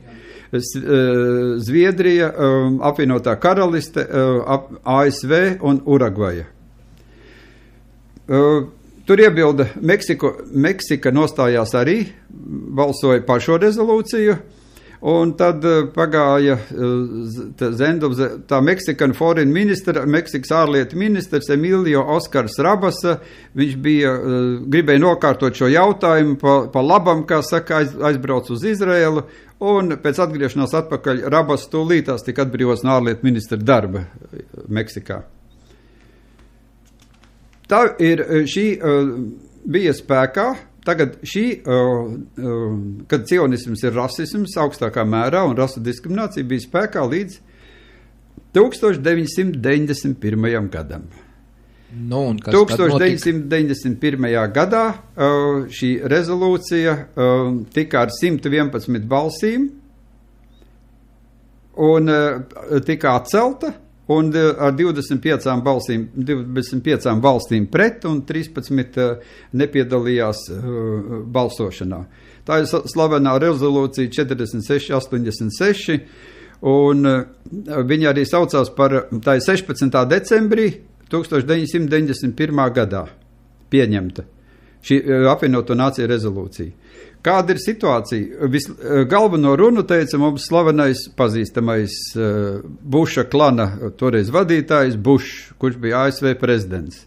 Viņa galvenā runa bija, un es nelasīšu, man ir visa viņa runa, tā ir pieejama, kad viņš kā tā var šo cionistus pielīdzināt rasistiem, jā.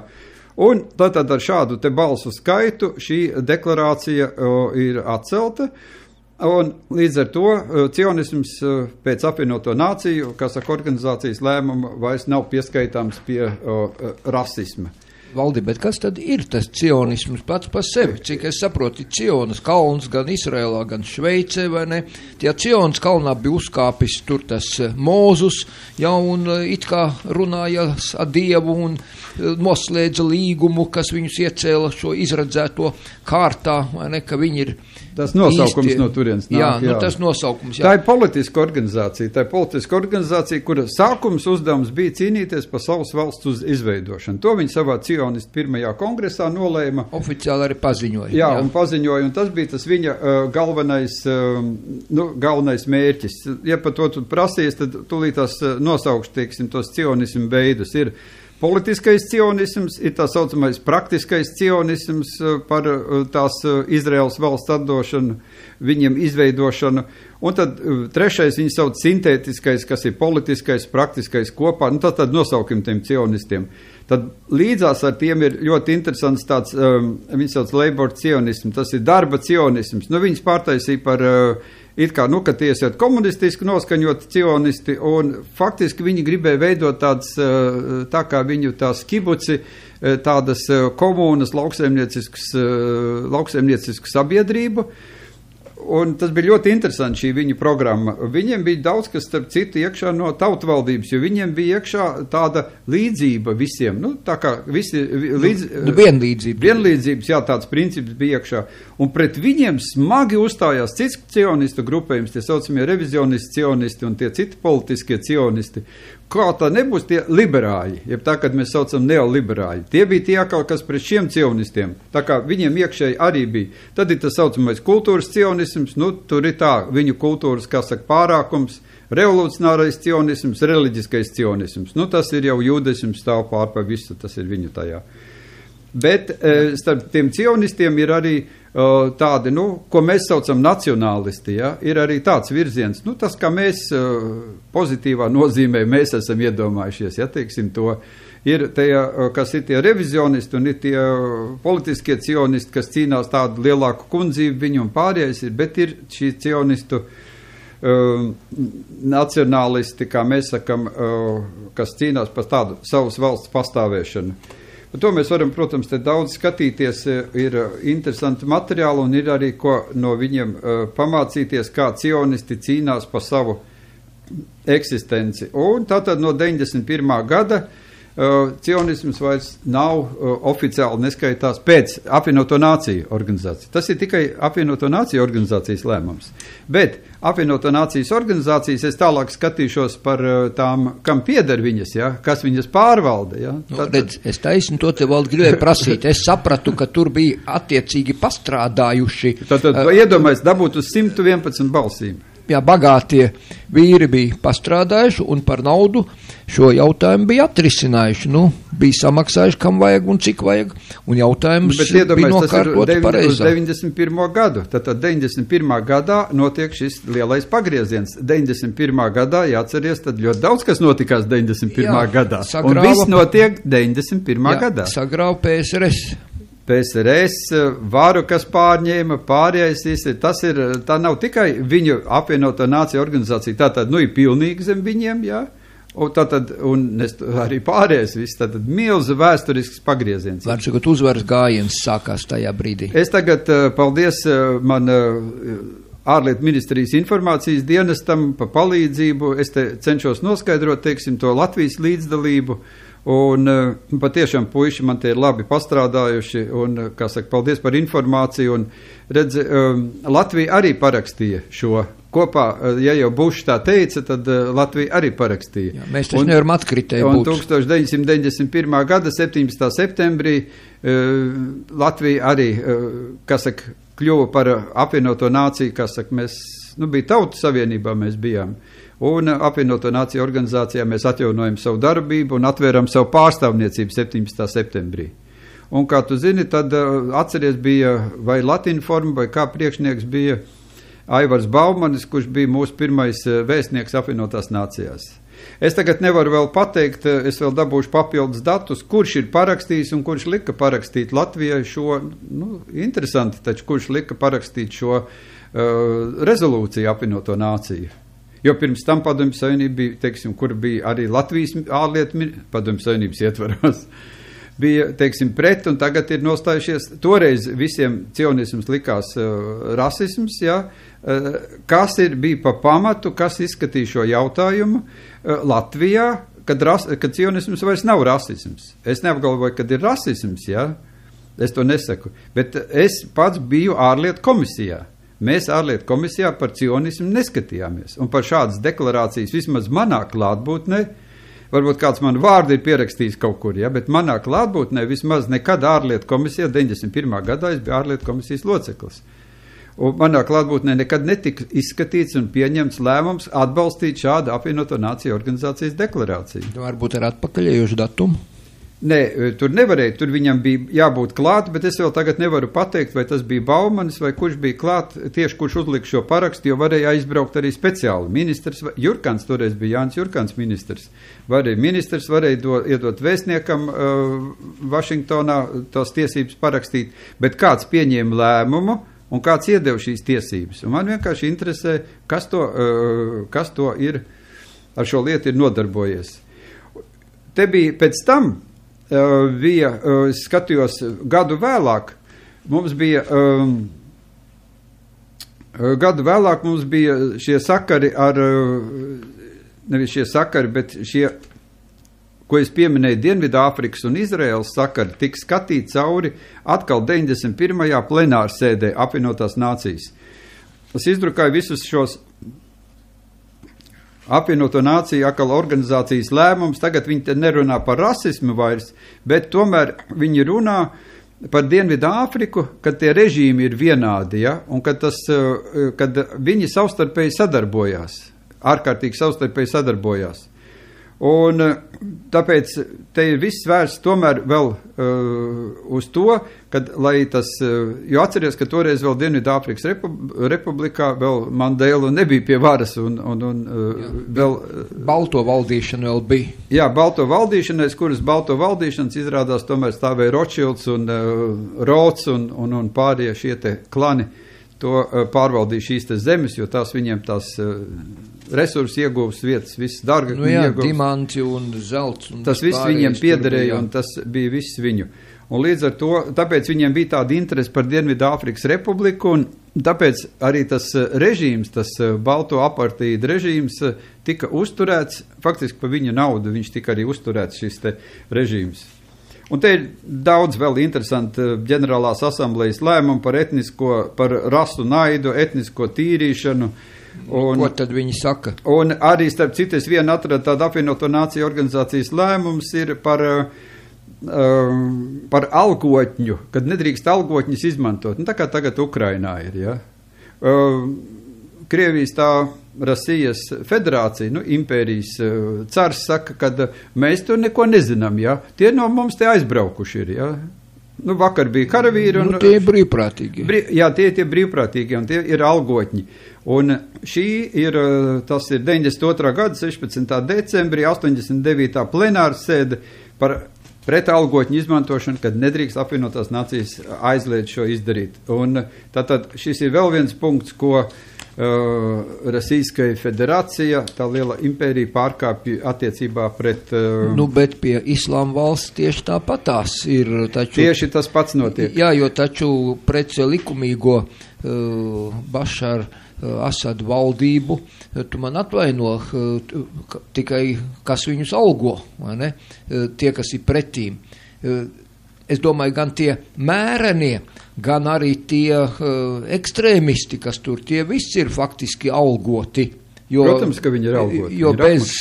Jo pa savu naudu, es domāju, ka tur neviens nekaro. Šoreiz, teiksim, es piekrītu tam viedoklim, jā, viņu viedoklim, jā, kad tas ir, kad tie, kas brauc kā algotņi un dodās kā algotņi uz turieni, tā kā Žanis Grīva uz Spāniju braucija, tas ir aizliegts. To nedrīkst darīt. Tas ir aizliegts. Un tas patiešām ir, neviena tauta tad jau nevar veikt šo pašnoteikšanās, pašorganizēšanās procesu, ja sarodās algotņi no visām malām. Tas būtu par šo tematu. Teiksim, tas ir ārkārtīgi interesants un, starp citu, tās apvienoto nāciju darbība, ja, arī ir ļoti interesanti viņu papētīt un kam viņi kalpo un ko viņi dara. Kā tu vēl domā, šis te mūsu melnītis, tas, kā viņi sauc, Ajo Beneš, ja? Nu, no Latvijas, atceries, Ukrainā tur aizbrauc karots. Vai, tur daudz ir aizbraukuši? Nē, nu, pats galvenais viņam taču tagad tur tā ir process pa Latvijas pilsonības atņemšanu, viņš taču Latvijas pilsonis, nu. Jā, bet viņš ir algotnis. Viņam tur nauda maksā par to, ka viņš brauc cīnīties pret Ukraiņiem. Nu, tā tad arī algotnis, jā? Jā, viņš ir algotnis, noteikti. Tāpēc Ukraina tas ir... Bet viņš idejas vārdā karojot, viņš saka. Jā, idejas vārdā. Jā, var jau daudz ko teikt. Komunismu arī cēlām idejas vārdā. Jā, bet ēst gribas. Jā, nu taču visiem viņiem maksā un visi viņi ir apmaksā. Iedomājies, kāds viņiem ir apbruņojums, kāds viņiem formas ir. Pilnīgi pat saņurcītis nav, kā no skapjāra izvilkts ir. Un tie ir algotņi un neļauj Ukraiņu tautai pašai lemt savu likteni. Bet es domāju, ka tie algotņi gan no vienas puses, gan otras puses. Ne, nu, bet labi, Ukrainas nacionālā, kā viņi sauc, nacionālā armija. Pagaid, tagad mums ir grūti tik pie skaidrības, bet šitas te Azov bataljons, ko Kolomoisks, kas ir nu, labi, Eiropas tas ir Kolomoiska, Ahmetovam arī sava armija, nu, jā, šitam te Rabinovičam tur kaut kas ir. Tie visi ir algotņi. Viņš taču tādu algu maksā, tie jā. Nu redz. Bet tāpēc tur ir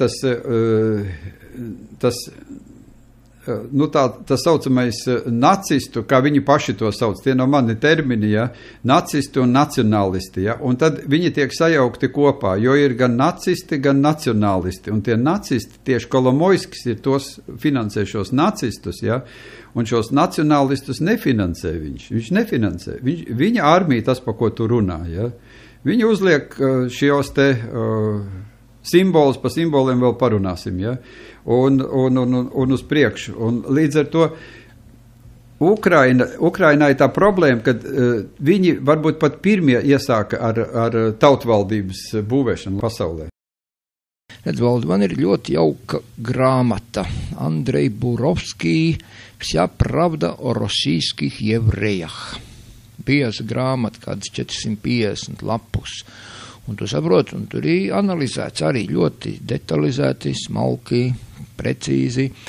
Viņš saka, vispirms visi tie, ko mēs saucam pa ebrejiem vai pa žīdiem vai latviski, vai ne, kā tu zini, ar 12. gada Timošenko maršalu pavēli, tas bija tautas komisārs, ja, nodevu Latvijai Vilim Lācim rīkojumu, kurš laikam tu 13. vai 14. septembrī 40. gadā pieņēma to lēmumu nomainīt žīdu vidusskolu, nesaukt vairs par žīdu vidusskolu, bet par ebreju vidusskolu. Arī man ļoti interesanti tagad mums te atjaunoja ielas. Agrāk tā bija vienkārši tur Maskavas Forštatē pie aviācijas institūtam tieši blakus, atceries Lomonosovu ielu, tur tādu līkumu metu trolibus. Jā, to sauca pa žīdu ielu. Tagad viņi saucās ebreju iela. Kāpēc šis dalījums? Tas ir vispirms. Tas ir, es varu atbildēt šo jautājumu, bet tad mums jāiet iekšā viņu ciltskokā, un ebrejs ir daudz plašāks jēdziens, teiksim, kas ir Izraēļi, kas ir ebreji, kas ir jehudi, jeb jūdi, ja. Tas ir, to saliksim visu pa plauktiņiem. Liksim, jo redzi, izrādās, ka visi šie te ebreji vai žīdi vai kā, viņiem pat Izrēlā ir divi augstākie rabīni. Viens ir Hasīdu rabīns un otrs ir Sefardu. Šepards, tas varētu būt. Hasīdi ir jauns veidojums, salīdzinu. Jā, bet tie ir tie īstie, tā teikt. Sefardi, tie, kas aizceļoja uz Spāniju, un tas ir viens atzars tikai, tas ir viens jehudu atzars. Jā, ar ko viņi atšķirās, jo valdi pagaidi, viņi ļoti daudz tajā Borovska grāmatā izrādās ir Hasīdi, ir Sefardi, ir Hazāri, ir šie Aškenazi, ir Persijas žīdi, Ķīnas žīdi, tas ir teritoriāls izvietojums. Polijas žīdi, viņus dala, bet viņi atšķirās arī pa teritorijām. Jā, protams, viņi atsevišķi tāti, kas ir kalnu saucamie, kalnu jūdi, viņi sauc Krimčaki, kur tad ir, un Karīmi arī ir. Karaīmi, tas ir, viņiem ir savādāk, viņi ir tori, viņi neatzīst, tur aprunāsimies par to. Lai to varētu izprast, tad es nezinu, būs jāņem visiem zīmuls rokā un sāksim zīmēt, un lai nesajauktu, ieviesīsim to kārtību, saliksim visus pa plauktiņiem, no kurienes viņi radušies ir. Mēģina no viena gala. Bet es gribētu šodien, mēs iesākām, un es te pēc manas programmas, teiksim, tiksim, tad aiziesim līdz viņiem, pie pasaules kārtības, jo mēs turpinājām pie tās apvienotām nācijām, iesākām. Jā. Un jau tagad, kas ir tā jaunā doktrīna, kas ir izsludināta, faktiski viņi ir no 1000, plus mīnus 900. Gada apmēram, ir tā jaunā pasaules kārtība. Tā saucās, to atceries, viens Bušs teica, otrs Bušs teica, tagad ar 9.11, kā viņi saka, tagad sāksies jaunā pasaules kārtība, tagad pasaulē vairs nedzīvos tā kā senāk. Un kā viņu realizēt? Uz dolāra zīmes pat virsū ir tas, kā viņi latīniski sauc. Jā, tur ir, seklorum, jaunā pasaules order, jaunā pasaules kārtība latīniski tika uzrakstīts uz stāvu. Un līdz ar to šis jautājums ir tas, ko turpinot to iepriekšējo, ir pasaules pārvaldība, pasaules valdība. Kas pasaulē valda? Tas ir, es teicu, atvērsim arī jaunu sadaļu mūsu pārskatos, ko daram par pasaules pārvaldību un kas ir pasaules valdnieki. Un materiāli ir ārkārtīgi daudz, un tā nav nekāda konspiroloģijas teorija, un tā nav, to viņi paši tā mēdz to definēt un saukt, un to tā viņi, lai ap sevīm radītu tādu noslēpumainības oreolu tādu, un aura ap sevīm tādu. Un jautājums ir, Mēs šodien, protams, to visu neiztīsim, bet tikai es gribētu iesākt, ka mēs par to skatītos, iesāktu to skatīties, un tad turpmākās kaut kur pārraidēs iesim tālāk, dziļāk iekšā šajā jautājumā. Un tātad par pasaules pārvaldniekiem. Un tas ir šī tēma, man automātiski šī tēma radās rakstot par pasaules tiem iekarošanas megaprojektiem, kurus es esmu aprakstījis tajos vairākos megaprojektos, un viņi pamazām iekarojot šīs te zemes, radās šī institūcija, bija vajadzīga šī pārvaldība, un jau aptuveni varam sākt, kad teikt, kad kaut kur no Ēģiptes, senās Ēģiptes laikiem viņi radās šī augsto priesteru institūcija, un augsto priesteru institūcija, tai viņu hierarhijā, ja mēs tā piekrītam un skatāmies, tā kā visi pieraduši pie tā piramīdas, ja? Tā piramīda ir, tā arī tas ir dzīvē, teiksim tas. Un tā augstākā virsotne, teiksim, tā galva tai piramīdai, tāda zelta virs acis tās slavenās spīdošās. Tā ir tie augstie priesteri, un tie ir tie, kas nosaka, viņiem nav vārds, nekad mēs arī nezināsim viņu vārdu. Kaut gan es varu nākošais paņemt līdzi, man uz vienas lapus ir sarakstīti augstie priesteri no pirms mūsu ēras. Man ir gan augsto priesteru saraksts, to es esmu dabūjis. Valdi, un tie levīti, jo atceries, mums te bija tie zemāk. Tās ir daudz zemāk. Jā, tie skolotāji, kas iet un izziņo, jo viņiem nav pat savs mājas. Jā, viņiem sākotnēji vispār bija templī apkalpojošā loma tikai viņiem bija. Padot, pienest, tā kā var redzēt arī, teiksim, katoļu baznīcā tur stāv mācītājs vai priesteris kāds, un tad apkārt skraid tur pakal. Un tur pērminder un kādi visādi. Un, tā kā viņiem sākotnēji, bet tad viņi, protams, nozīmīgi pieaug, jo viņi tik toreiz sadalīti pa tām iekarotām zemēm, katram no tām ciltīm iekarotām zemēm. Un viņu loma pieaug, bet tie nav viņi. Tātad tie ir tie pasaules kā saka, pārvaldītāji augstākie, viņi nav pārvaldītāji, viņi ir tās varas turētāji augstākie. Un viņi operē ar tiem diviem jēdzieniem zeme, jeb zemeslode, un otrs ir kosmos.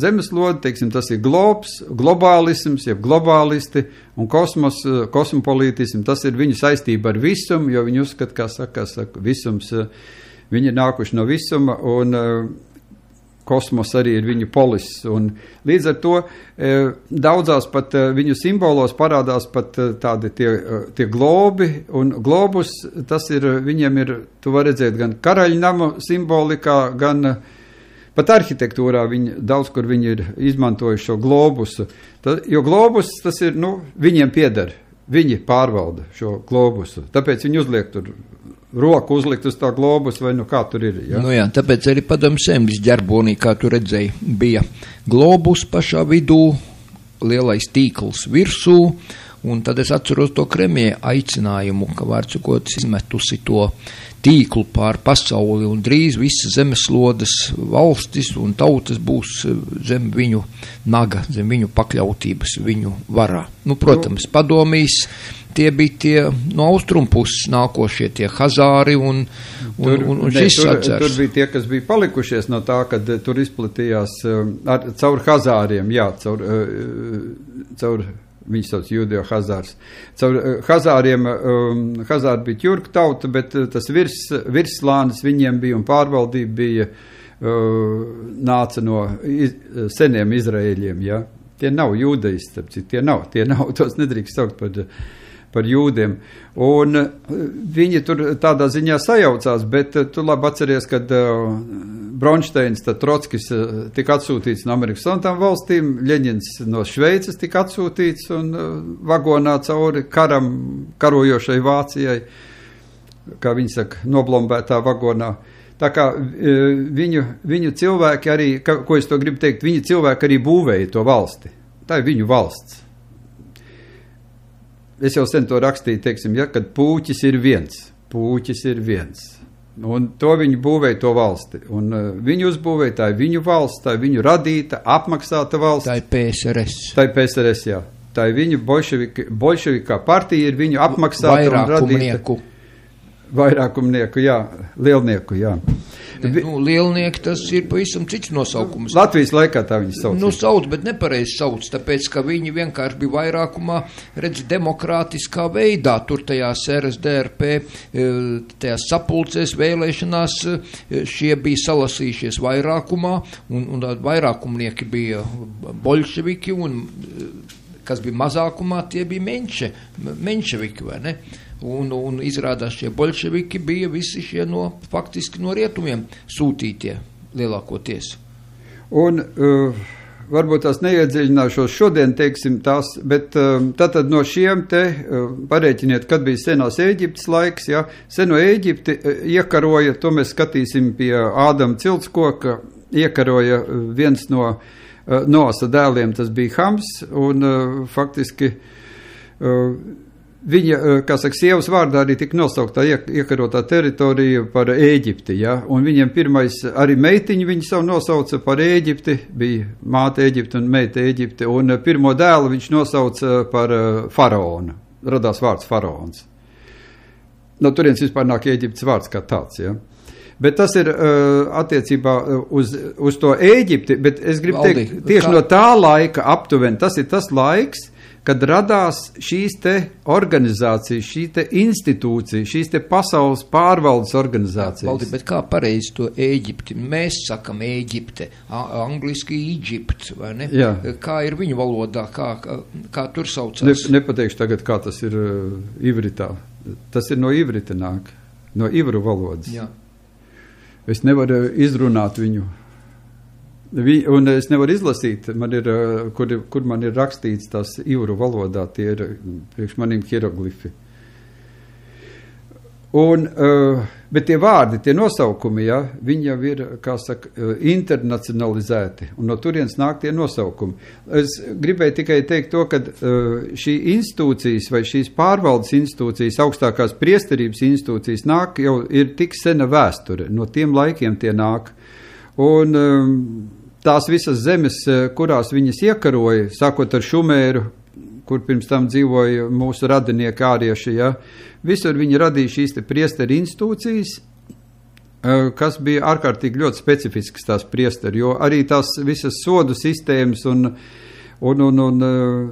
šīs institūcijas pastāvēja līdz pat, un pastāv līdz šai dienai pat, ja, bet tās, kas mums uz šobrīd ir palikušās, vai teiksim tās, kas darbojas šobrīd, tas ir tie ilumināti, tie ir tie masoni, un tie ir tāda trešā, ko es tādu varētu izdalīt, ir tā apaļais galds round table, kas ir salīdzinoši varbūt pēdējais no tiem radīts. Un tad vēl ir tādas superslepenās organizācijas, ko viņi sauc Serpent Brotherhood, tā ir tāda čūskas brālība, kas iedalās sarkanā un drakonā un dzeltenā drakonā. Un sarkanais drakons tie ir tie, kas nāca tie ilumināti un tie tālāk. Tā kā tāda pasaules viņi sadalījuši tādu kārtību. Un tagad pie tiem iluminātiem, ja, kur mēs zinām, kad viņi ir tas, ko mēs zinām, Bavārijas ilumināti, Weishaupts, ja. Ādams, jā, 1776. gada 1. maijā, un tas 1. maijs, ko mēs šeit svinām kā darbu ļaužu tāds, ka faktiski šī iluminātu dibināšanas diena. Tā ir ilumināta diena, un viņi ne tanī dienā, bet tanī gadā divas lietas pastrādāja viņi toreiz. Viņi Amerikas un tās valsts nodibināja vēl. Tā, jā, pie reizes. Tas bija viens piegājiens, tas bija sapulces lēmums. Viens sapulces lēmums tas bija.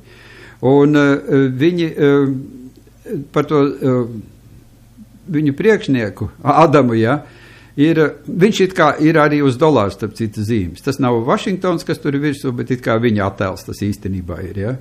Bet ir arī teorijas, ko es esmu skatījies, ka tas viens triks ar to. Viņš tāds cilvēks eksistē, tas Weishaupts Ādams, ja? Bet ka tas ir īstenībā tāds triks, jo viņam vajadzēja, kā reku viens organizētājs, mēs tikko noorganizējamies. Kaut gan viņi pastāvēja, tikai tā nesaucās, ja, bet viņi pastāvēja pirms tam, jo nebija tā, ka tagad pēkšņi.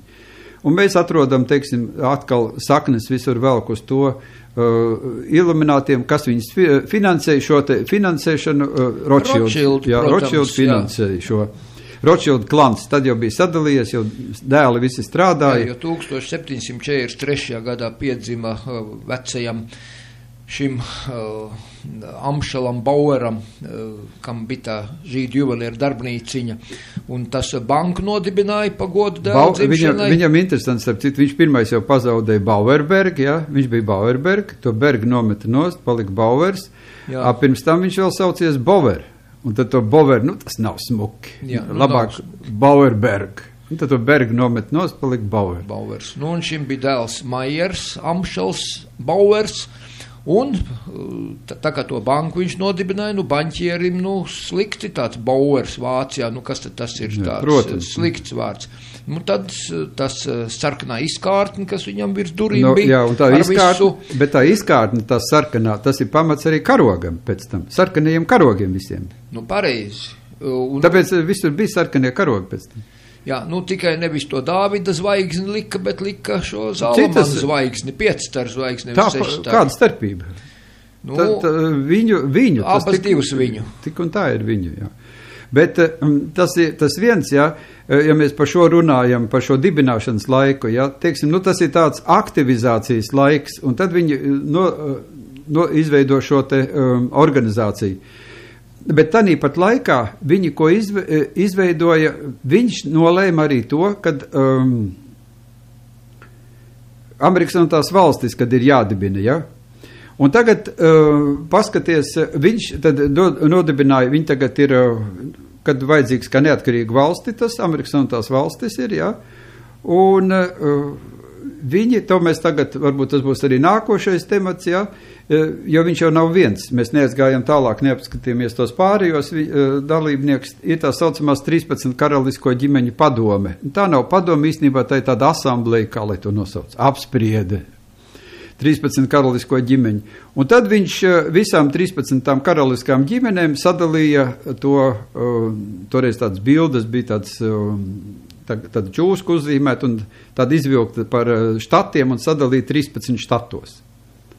Amerikas Savienotās valsts. Un tad tie štati nodibināja Amerikas Savienotās valsts. Pirmkārt jau bija tikai 13 štati. Jā, viņiem jau valdi patīk visi tie 12 un 13. Ne, 13. Īstenībā ir 13 zvaigznāji, un to vienu viņi slēp, viņu visu laiku neuzrāda. Jā, bet tāpat kā tas rabīns Pāvils, ir kristietības pāržīdotais, kā Jānis Dāvis rakstīja.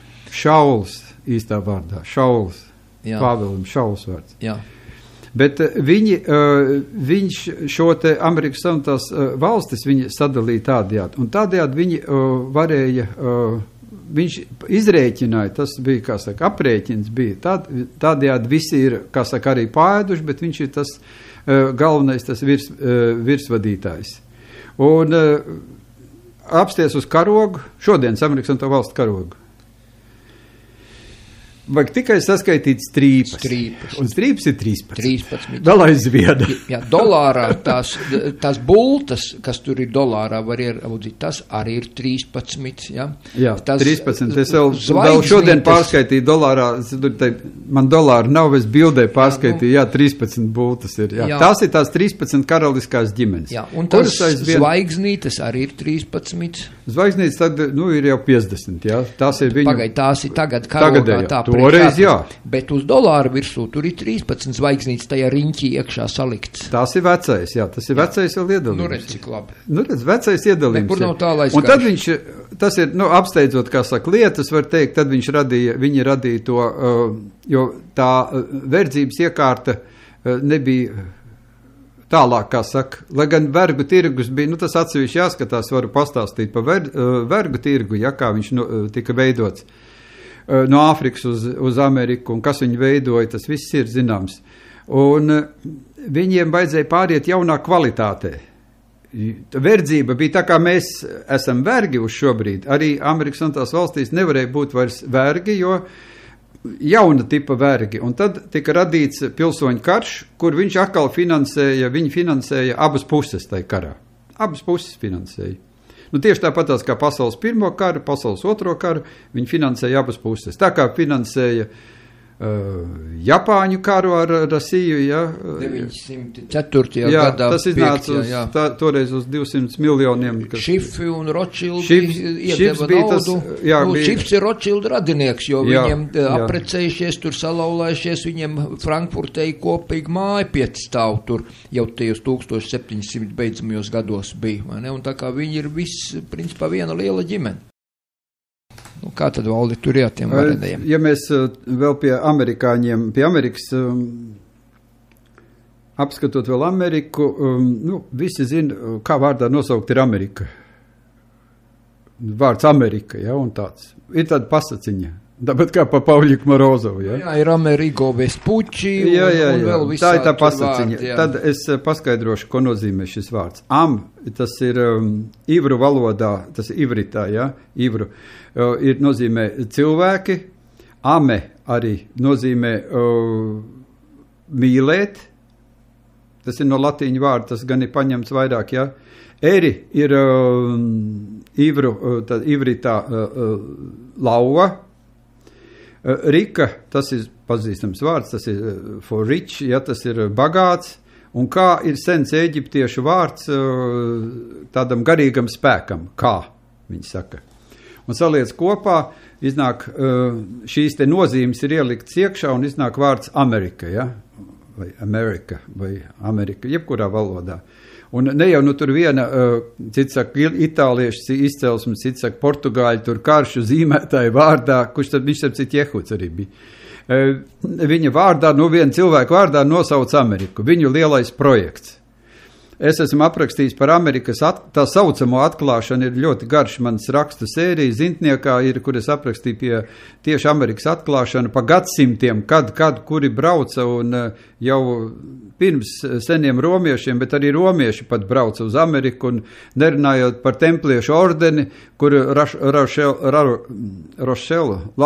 Rochelle ostā stāvēja kuģu flote, viņi lielā, kas kontrolēja Atlantijas okeānu, viņi braukāja pāri. Viņi jau bija sagatavojušies, jo tas bija pasaules lielākais genocīds tieši šī kontinenta iekarošana. Viņi brauc, viņi iekarot 122 miljoni ir aprēķins, ka uz to brīdi tur ir dzīvojuši cilvēki.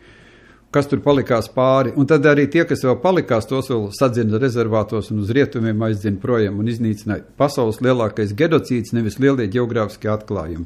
Un tad viena tur karša zīmētāja vārdā nosauks šo te viņu lielo iekarojumu. Tas attiecībā par Ameriku. Tur ir otrs vēl tāds tulkojums, kas tāds mazāk ticams, bet Amaruka, tas ir domāts kā čūska tāds tulkojums. Bet tas pārsvarā pētnieki ir atklājuši, ka šim ir šāds tas. Šāda ir tā etimoloģija šim vārdam Amerika, un nekāda saistība nav ar to karšu zīmētāju. Es gribēju vēl atlikušās minūtēs tomēr pateikt par to apaļo galdu Round Table Group. Viņa tomēr, Džons Ruskins ir, kurš viņu dibināja, viņš dzīvoja no 1819 līdz 1900, un tad viņa darbu Cecils Rhodes. Un tad Cecila Rhoda, tā klans bija tas, kurš to Rodēzija un tās Dienvidāfrikā, tās piederēja viņam tās dimantu raktuves. Turpināja Cecils Rhodes, un tieši viņa sapnis bija tā Cecila Rhoda, kas radīja to Rodēzijas arī valstī. Ja? Starp citu arī Rhodas sala, viņam vēl ir arī tiem Amerikas Savienotām valstu piekrastē, un tad pēc maniem pētījumiem tas Rhodes, viņš nāk no radanītiem, un par radanītiem mēs runāsim vēl atsevišķi. Radanīti ir tie vien, kas radīja Kijevu Rusi, piedalījās viņu etnoģenēzē Kijevu Rusi. Kijevas Krievzemes, kā mums nepareizi māca. Un ārkārtīgi svarīgi šis Rhodes ir, un viņu šīs te apaļā galda, ko Rhodes bija, viņu radītās institūcijas, kuras visi ļoti labi zina un ir dzirdējuši, tās ir tās lielākās, es tikai nosaukšu, ārlietu, Council of Foreign Relations, ārlietu attiecība, ārlietu padome, apvienotās nācijas, Bilderberga grupa, Romas klubs, Karaliskais ārējo attiecību institūts un trilaterāla komisija. Tātad šīs organizācijas, šīs organizācijas, un es vienkārši, tad nākošais skatīsim vēl citas organizācijas, tā saucamās tās think tank, domātāju organizācijas vēl, ko viņi ir saražojuši, teiksim, Bžežinska izpētes institūts, tad man viņi visi ir aprakstīti. Varēšu viņiem iepazīstināt. Un tātad šis ir šis grupējums. Tas ir tas, kas saistās ar apaļo galdu. Tā saucama apaļo galdu, nekāda apaļā galda. Tur nav vienkārši viņi paņēmuši no mūsu cenšiem to nosaukumu. Bet par to Pindaru, to mēs nepaguvām apskatīties, kad ir tā acis, tas ir tas prediktors, kas ir tai piramīda acis, kas novēro visu, un tad nāk tas nākošais līmenis ir tās 13 saucamās karaliskās ģimenes. Viņiem patīk tā saukt, tur nav karaļu nekādu, ja. Un tās karalisko ģimeņu tāds vadītājs, tāds ēnu vadītājs ir Rothschildu klans uz šobrīd, vai House of Rothschild.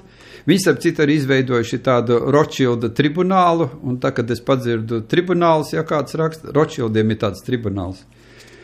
Un šīs nosaukštās 13 karaliskās ģimenes, tātad, kurām arī pieder gabaliņš no Amerikas Savienotām valstīm, un kuras ir iesaistītas šajā.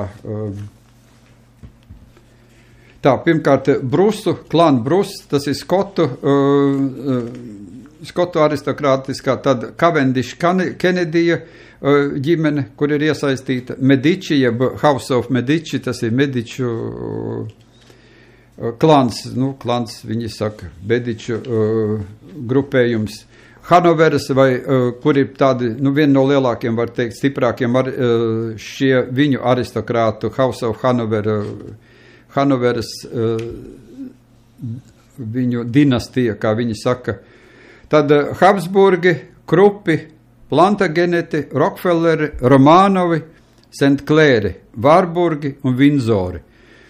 Varbūt tās tad nākošā reizē es pastāstīšu tuvāk par viņiem. Katram no šiem 13 atkal ir sava padome apakšā no 13 atkal sastāvu, jo visur jābūt 13 ir sava padome, bet tad ir šīs te institūcijas, kas darbojās, kas savstarpēji darbojās un pārvalda pasauli un pārvalda mūs. Piemēram, notiek vēlēšanas, pateikšu viens tāds piemērs, teiksim, Klintons uzstājās, vai kurš labāks, Klintons vai Bušs, ja? Vai, teiksim, kurš tur sacentās savā starpā, tur, kā viens, tā otrs ir, paskatāmies viņu tanīs radurakstos, politiskajos radurakstos. Viens ir trilaterāla komisijā un ārzemju komiteja, starp citu, ir vadošā, noteicošā. Tā ārzemju komiteja, ja tu esi daudz augstākā. Vai viņi ir 2-3 organizācijās, katrs no viņiem sastāv. Vienās un tais pašās. Un tagad pēkšņi viņi sacenšās kā prezidents. Kurš būs Amerikas Savienoto Valstu prezidents? Bet aiz muguras viņiem ir tās pašas organizācijas. Un tātad teātris, viens teātris. Finansisti tie paši. Bet tur ir tādas, es viņas esmu sadalījis tādās 3 daļās. Finansisti vien un tie paši, ja, tā skaitā aiz Federal Reserves ar tām bankām, tur ir 12 bankas, viņi vismaz oficiāli saka 12, bet katram 12 bankām, atkal 12 bankas ir aizmugurē. Bet tad es viņas sadalījis 3 daļās, viss šīs te, viņas nav slepenas tās organizācijas, tas viņiem patīk teikt, kad viņi ir slepeni, ja. Teiksim, Bilderbergas grupa, kuru es redzēju, kā viņi darbojās no tālienes, tas bija viņi Granda Mariņa, Portugālē bija atbraukuši un noturēja savu mītiņu, helikopteri kursēja virs viņiem, tas ir golfa laukums, golfa tā māja. Un šosei bija slēgta, kas garam iet, un vakarā Soāreša prezidents tikai kā viesis tur ieradās uz turieni. Viņam arī atļauja vakarā atnākt, viņš taču tur nepiedarējās. Bet tās ir tādas, viņiem ir rinda, kas organizācijas šīs, kas ražo, kas ir ideju un programmu un plānu ražotājs, un tad ir tādas informatīvās. Un tad, teiksim, tie pašiem Bilderbergi, ja, teiksim, tas ir viesnīcas nosaukums, viņiem pat nosaukumu īsti nav, kur viņi pirmoreiz sanāca, liekas, 1954. gadā. Nīderlandē, tai viesnīcā. Un viņam ir iekšējais aplis, tas saucamais, kad viņi sanāk un vienojās, ko runās un kāds jautājums pārrunās, jo rezolūcijas jau netiek pieņemtas. Pasaka Dievs, kādas rezolūcijas, kāda balsošana. Tad tiek sasaukt šis slaucamais mīting, ja tā, nosauksim konference, Bilderberga, viņi var apstīties internetā, pa kodu jautājumiem visi ir, pat Krievija, Ukraina, teiksim, visi ir jautājumi, kādi ir aktuāli. Bēgļu jautājums tur un pāries, visi viņi aprunā. Bet viņi ir tāda tipa informācija. Tie, kas uzstājās, viņi sniedz informāciju, tā ir informatīvās. Tas ir informatīvās, tā kā uz politinformāciju sabrauc propagandisti, ja. Davosa, kur brauc, ja, tā arī ir informatīvā. Jums būs tā un tā darīt. Bet man vairāk interesē tās nevis kā jums būs darīt, ja, bet man interesē tās organizācijas, un tām es varu tuvāk iepazīstināt, kas izstrādā tos plānus, jo kādam viņi ir jāizstrādā, kādu to dara. Un apvienotās nācijas arī ir šī apaļā galda ražojums, un viņus vairāk vai mazāk, no sākuma Amerikas Savienotās valsts iebilda, tad viņi atkal piekrita, viņi teica, nē, mēs savu suverenitāti neatdosim, tad atkal piekrita, kad viņi redzēja, kā mēs tagad redzam, tad 1991. gads ir, kad viņi pārņem šīs, pilnīgi tas ir viņu. Bet jebkurā gadījumā tas ir viņu radījums, apvienotās nācijas, toreiz Tautu Savienība. Tā kā tāda ir ārkārtīgi sarežģīta ir tā uzbūve. Vēl es nepieminēju ārkārtīgi svarīgu organizāciju, Piligrima organizāciju, tad tur ir tādas mazāk otrās pakāpes organizācijas, kuras ir šī te pasaules pārvaldīšanā un kas nodarbojās ar pasaules pārvaldi. Un tāds ārkārtīgi īss ģeneralizēts ieskats. Katrā ziņā ārkārtīgi interesanti būtu, un es esmu sagatavojis, tas ir sagatavots, kā saka, publicēšanai, par šīm 13 karaliskām ģimenēm, un man ir tāds pārskats, teiksim, tā pati Krupu ģimene vai 400 gadus tā ir vācu. Liekas, kas ta Krups, ja, ražoja tur Lielgabals, tankus ražoja. Tankus, bet 400 gadu dinastijai ir, ja? Jā, bet Bušs tāpatās, vectētiņš Preskots Bušs praktiski 50% tērauda piegādāja Vācijai kara laikā. Jā, viņi piedāvāja, jā, un otrā pasaules karā viņiem bija tā Union Bank, viņiem bija tā apvienotā banka, caur banku Tiseni, mums tagad taču Tiseni Vācijā.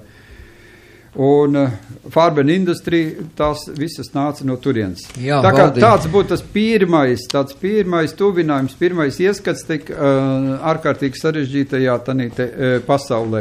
Un mēs, protams, atkal netikām, kas ir latvieši un kas ir... Valdi, mums nākošais raidījums tūlīt sāksies un mums ir jābeidz. Tāpēc teikšu paldies tev. Teikšu paldies mūsu mīļiem klausītājiem par pacietību un uzcītību klausoties. Atkārtojam šim raidījumam svētdienas, sestdienas naktī. No paldies visiem par klausīšanos. Jā, un svētdien no rīta no 10:30 līdz 11:30 un uz sadzirdēšanos nākošā reizē.